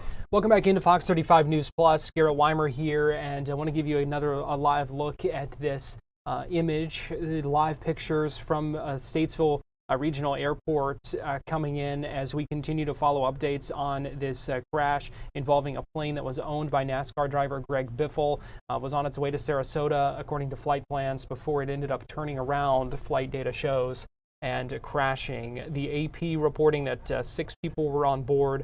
We know multiple people dead, and continuing to track this developing story this afternoon. Again, welcome back into Fox 35 News Plus. I'm Garrett Weimer, and we've been live streaming for 4 hours now, continuing to keep an eye on that story, and I will bring you updates as we get them. We don't expect another update today from officials, at least not at this point. The tweet that I showed you on Florida Live right before we wrapped up there, saying that there will be a briefing tomorrow. So we will see what more information comes out in the next little bit. If there is anything, we'll bring it to you, but we're not expecting any more live news conferences or anything until tomorrow. We did bring you a live news conference earlier today. If you missed that and want to watch it, we have that right now on our Fox 35 YouTube page, where you can get the latest updates on that. Again, it was very brief. Officials there essentially telling us, and I'll outline it for you just so that we can kind of all get caught up and be on the same page here. This happened around 10:15. There were multiple agencies responding, including federal agencies, obviously continuing to be an evolving situation and an active event. The airport director confirmed that this was a corporate jet that crashed off the runway. He said by the time they arrived that it was fully involved and essentially fully engulfed in flames. And we've seen some of the images that have been floating around showing that plane. Let me pull it back up for you. Obviously, it's been raining and dreary throughout the day. I think it's maybe even more dreary now than it was this morning when we were first seeing some of these images. But this has really been how it kind of looked all day there. And we are now getting our first looks at that the plane crash and the wreckage that you see there. Some of that, the charred remains of that plane, a corporate jet that crashed off the runway. The FAA arrived. We don't know anything about the cause. The FAA telling the Associated Press 6 people were on board. Multiple deaths have been reported. We know this is a Cessna Citation C-550 jet. And again, as we've talked about, the FAA saying FAA paperwork saying that this was owned by NASCAR driver Greg Biffle. Just to show you some of the response on social media, I want to pull up for you. We went through some of this at the end of Florida Live, but I've got a couple of others that have just continued to come in. Noah Gregson saying, enjoy every damn moment, thinking of those involved. Love you all, so sad. Horrible news today, praying for everyone involved that lost loved ones. He's mentions Greg Biffle, by name, saying Greg was always super nice and supportive of me. He was a great racer and a person. Again, I want to emphasize that we don't have official confirmation of who was on board or anything like that at this time, but we do have a post from Congressman Richard Hudson from that area in North Carolina, who says he is devastated by the loss of Greg, Christina, who's Greg's wife, their children, and my heart is with all who loved them, talking about how they lived their lives focused on helping others, that it wasn't just about NASCAR, but about being a good person, helping others, talking about rescue missions that they flew after Hurricane Helene, even working on relief efforts in Jamaica after the Category 5 Hurricane Melissa hit there back in October, saying that prayers are with their family, friends, and everyone grieving this unimaginable loss. So we are just continuing to watch reaction pour in on social media. If you have seen any other posts, feel free to share those with us here. We've been combing through and looking for more people saying they're just heartbroken by what happened here and what is transpiring today from the moment that news began breaking, and just talking about the let me pull up this post here. Overwhelming sadness, as spotter Brett Griffin said earlier today. Let me pull up his post. All right, there we go. When I saw this earlier today, talking about that original post saying to pray, I didn't immediately reach out to Joel. I got a phone call asking me questions. His response sent overwhelming sadness. I've spent the majority of the day reflecting and remembering since. Life seems so unfair at times. So again, this plane crash happening in North Carolina, the Statesville area, the Statesville Regional Airport, which is a small airport there that provides facilities for a number of Fortune 500 companies, a popular place for NASCAR drivers to have planes there. A number of NASCAR teams, I believe, have facilities at that airport, have airplanes in hangars there. And so just a really sad story that we're continuing to learn more about and still have a lot of questions about. Like I said, again, we are not expecting any more live updates on this today, but we are still combing through trying to find new information and more details about what happened. But we do expect there to be an NTSB briefing tomorrow. That's where we should get some more initial details. Obviously, this starts just a long process in investigating what happened, what went wrong, whether there were mechanical failures, whether there were human failures of whoever may have been piloting this plane, what impact weather may have had on this, just a lot of different factors that look into this, whether there were things at the facility or air traffic control, whatever the case may be. These investigations look into zeroing in on that. They obviously pull the flight data recorders from these planes and to see what all happened in those final moments, radio traffic, to see what they may be able to glean from that. Because as I mentioned, and you may have seen some of this on social media too, showing the route of this plane after it took off, it did not get too far, according to FlightAware, which shows kind of the tracking of the plane.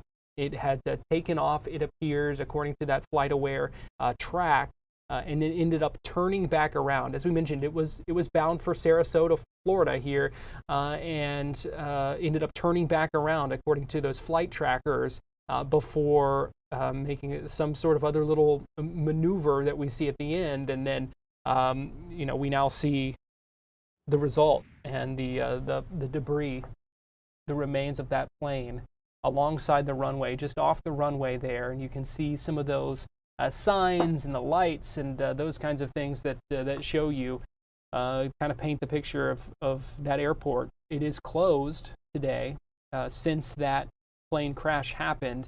Officials confirming that it will be closed until further notice. No update on that, but still very much an active scene. We've seen a number of investigators, police vehicles, emergency vehicles, ambulances, fire trucks, all on that scene throughout the day.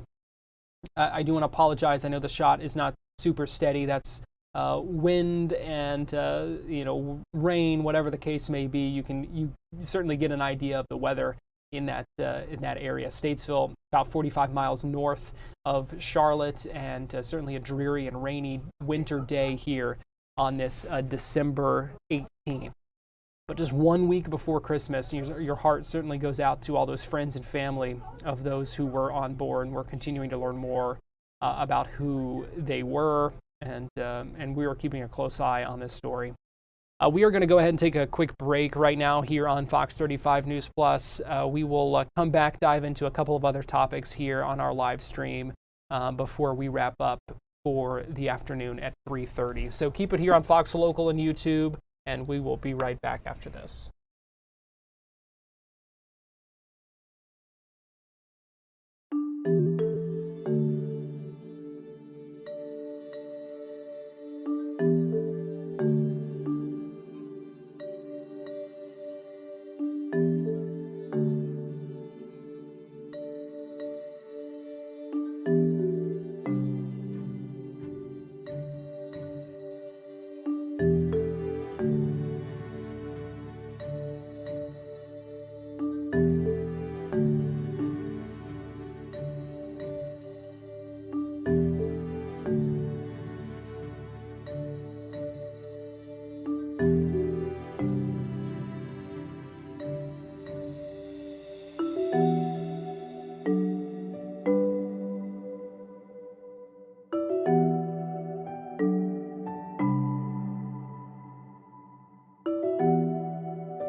You're watching Fox 35 News Plus, streaming on Fox Local. Welcome back into Fox 35 News Plus. Garrett Weimer here. Thanks for joining us on this Thursday afternoon. Big topic on Capitol Hill lately and in Washington, D.C. has been drilling in Florida. Some differences of opinions between some when it comes in the Trump administration, been getting some pushback on that issue from lawmakers here in Florida and also our federal lawmakers that represent us in Washington, D.C.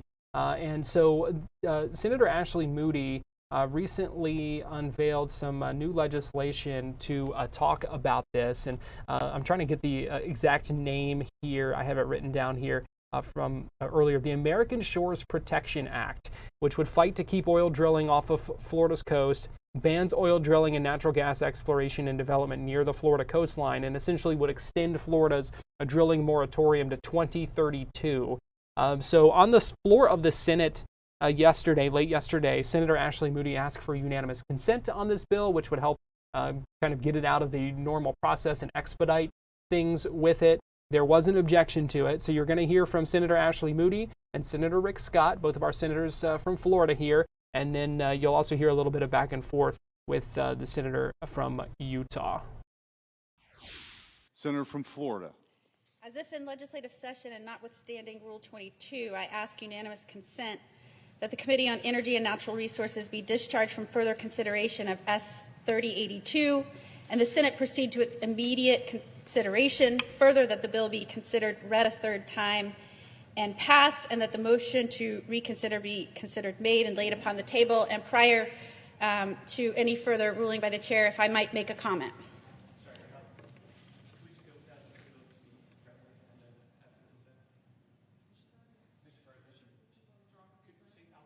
I'll withdraw it, so I might make a comment, and then I'll resubmit it to the It's chair. been withdrawn. Senator from Florida. Thank you, sir. I rise today to move for unanimous consent on the American Shores Protection Act. And this would codify President Trump's 2020 moratorium on drilling off Florida's Gulf of America and Atlantic coasts. Florida has worked with President Trump for years to keep these operations off our pristine coasts, and not just for a sunny day to enjoy the Gulf, but because our coasts are a vital component of our state's economic success. In fact, Florida's beaches alone generate more than $127.7 billion a year in tourism spending and support more than 2.1 million related jobs. However, these great resources are vulnerable to risk posed by new offshore drilling. We all saw the devastating harm caused by the Deepwater Horizon oil spill in 2010. That disaster wiped billions of dollars from Florida's industries and caused horrific damage to our environment and coastal communities. Places like Panama City Beach, Pensacola, Destin, they all saw dramatic drops in tourist revenues that summer following the catastrophe. Even places like Clearwater and St. Petersburg, Miami Beach suffered a decline in visitors after the oil spill. Our coasts also play an important role in securing our nation. The Gulf Test Range, a big part of the Department of War's training to ensure mission readiness, is supported by multiple military bases in Florida's Panhandle. More than 50,000 jobs in the Panhandle depend directly on operations at military facilities in this area. Eglin Air Force Base in Okaloosa County alone employs 20,000 people and provides the country with $11 billion in economic impact every year. If there were new offshore drilling in the Gulf Test Range, these activities that support national security would have to be reduced, meaning job cuts in an area that depends heavily on military activity. As a fifth-generation Floridian, preserving our state's natural beauty is deeply important to me and all Floridians and the millions that call the Sunshine State home, as well as those who come to visit and vacation. It's my mission to protect our state's coastline, from Pensacola Beach, where the Blue Angels fly, to Duval Street in Key West, from the iconic South Beach, Miami, to Fernandina and the very tip of Northeast Florida, all for our next generation. I appreciate my colleagues' support as we work together to ensure oil drilling stays off our beaches and we pass the American Shores Protection Act. And if I may defer to my fellow senator from Florida, Senator Rick Scott. The senior senator from Florida. I want to first thank my colleague from Florida, Senator Moody. I am proud to work together with her to protect Florida's shores, which is very, very, very important to Floridians. As Floridians, we know that our beaches and coastal waters are vital to the state's economy, environment, tourism, and military community. I've worked for years both as Florida's governor and U.S. Senator to keep oil drilling off our coast. We do not want oil drilling on our coast. In 2018, I was proud to work with President Trump during his first term to extend the moratorium on oil drilling off Florida's coast through 2032. And I fought to codify this action as I got to the Senate. Florida's shorelines are not only an iconic and pristine part of the state's environment, they also generate jobs in the area and support billions in tourism revenue. Florida's beaches alone contribute more than $127 billion per year to our state's economy just in tourism spending. People come from all over the world to enjoy our beaches. 2.1 million jobs held by Floridians are tourism-related jobs. Our coasts are also a critical national security point for military training with the Gulf Test Range. Anybody that's done testing, if you've served along in the Panhandle, you know how important the military training is on the testing there for the Gulf Test Range. This range is an essential part of the Department of War's military training, supported by several military communities along Florida's Panhandle. It is the largest multi-domain military training complex in the country where armed forces can conduct advanced military testing, training, and evaluation of air and weapons systems. There is no place in the world like being able to test and train off the coast of Florida. The administration is right. We need to unleash Americans' energy, including American oil, but we cannot do that without sacrificing America's most important military training ground or hurting the Florida's economy or shoreline. I recently led a letter that was signed by the entire bipartisan Florida delegation. It's led by Senator Moody and me, urging President Trump to continue his commitment to keeping Florida's coast off the table for oil drilling and uphold his moratorium. Along with Senator Moody, I will always fight to keep oil drilling off of Florida's coast to support our economy, our environment, and our nation's military readiness. I look forward to continuing to work closely with the President, Senator Moody, and all of our colleagues on this important issue. And I yield back to my colleague from Florida, Senator Moody. Mr. President? The junior senator from Florida. Oh, had to put the junior in there, right? Sorry, Mr. President. As if in legislative session and notwithstanding Rule 22, I ask unanimous consent that the Committee on Energy and Natural Resources be discharged from further consideration of S. 3082 and the Senate proceed to its immediate consideration. Further, that the bill be considered read a third time and passed, and that the motion to reconsider be considered made and laid upon the table. Is there an objection? Mr. President. The senator from Utah. Reserving the right to object. This legislation has not been through the regular order. It's not received a legislative hearing. It hasn't been marked up, and it hasn't been reported by the Committee of Jurisdiction. As a result, there's been no opportunity, with all of those stops along the legislative pathway having been skipped, there's been no opportunity for members of this body, for members of the Trump administration, for the two principal involved agencies within the U.S. Department of the Interior, known as BOEM and Bessie, to provide their feedback or offer testimony on the implications of this legislation. Now, look, the Senate's committee process exists, and it exists for a reason. It exists for exactly these sets of reasons. While that might have slightly different implications, depending on the committee involved and depending on the type of legislation, there are reasons why these things are there. And almost regardless of which committee is affected, you can normally benefit from this. And in fact, it's normally quite hazardous to just bypass all of this, because that's how we legislate without making sure that we've gone through all the necessary steps. This process that has evolved over the last roughly 2.5 centuries allows legislation to be examined in a transparent and a deliberate way, with input from affected agencies, from industries, from the President of the United States and members of his administration and senators on both sides of the aisle, including but not limited to the senators of the states who might be behind the legislation in question. Before legislation is advanced to the floor, it should be vetted through that process so that the Senate can fully understand and appreciate its scope, its effect, its legal posture, and whatever unintended or intended consequences the legislation might have. I've made it clear from the beginning that I'm willing to work with the senator from Florida. In fact, I've offered to place it on the agenda for the next subcommittee hearing within the Energy Subcommittee of the Energy and Natural Resources Committee. That would provide the Trump administration with the opportunity to weigh in with its views and allow us to hear analysis from BOEM and Bessie and any other agencies that are affected, consistent with how the committee has considered other legislation within its jurisdiction this year, and consistent with the way it's always done it in the 15 years I've been a United States Senator. As chairman of the Energy and Natural Resources Committee, I've consistently stated that bills within the committee's jurisdiction should proceed through regular order. That process positions bills for successful consideration on the floor, consideration by the House, and ultimately enactment into law. Skipping that process allows a bill to jump ahead of others that have followed the rules and respected the committee system.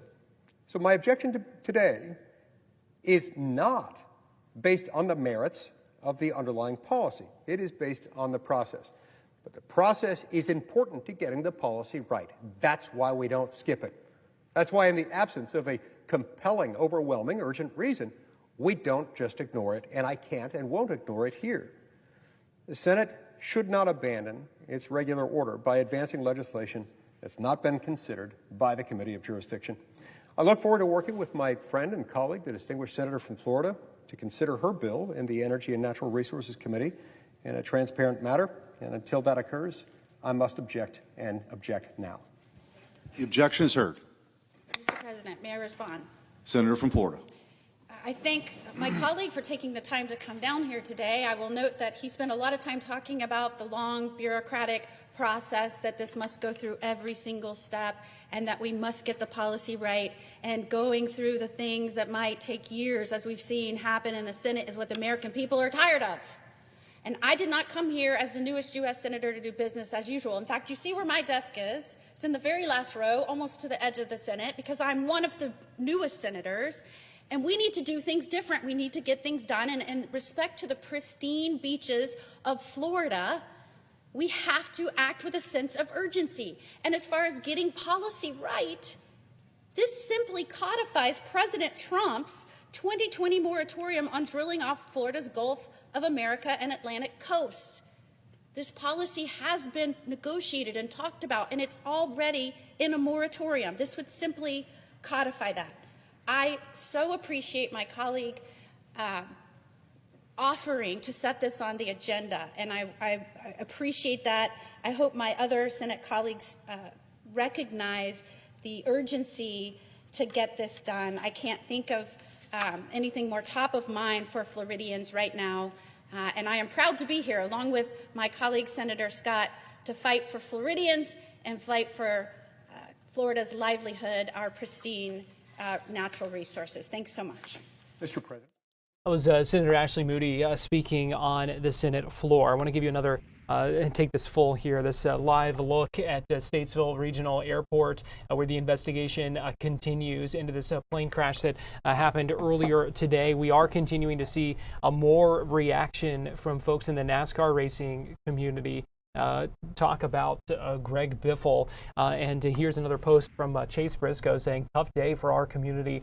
The Biff obviously made a big impact on the track, winning over 50 races, but it doesn't even come close to the impact he made off the track, especially with everything he did during the hurricane relief. Thoughts and prayers for the Biffle family. Another post here, Brandon Jones saying, my heart is heavy hearing about the Statesville plane crash. The impact Biffle made on our sport and community can't be put into words. So close to the holidays, this is heartbreaking, thinking of his family and friends. So we're continuing to watch this. NTSB expected to hold a briefing tomorrow. Again, still no word or identities confirmation from officials on the scene there and in that county in North Carolina. But the congressman tweeting out that it is Greg Biffle who was on this plane. We know there are multiple people dead. So we don't know, still have a lot of questions about who all might have been on that plane, but we will bring those updates to you as we get them. We are just about out of time here on Fox 35 News Plus. We've been live streaming the last 4.5 hours here on Fox Local and YouTube.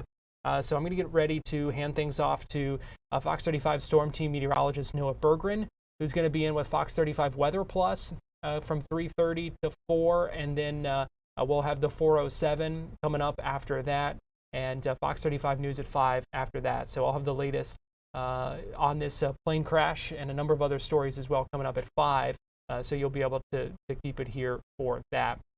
We will also have much more coverage of this tomorrow, including bringing that NTSB briefing to you live whenever it does begin. Thanks for joining us today here on Fox 35 News Plus. I know a lot of heavy news today, but we appreciate you joining us as we track that. We do 4.5 hours of live streaming every day right here on Fox Local and on YouTube. Take care.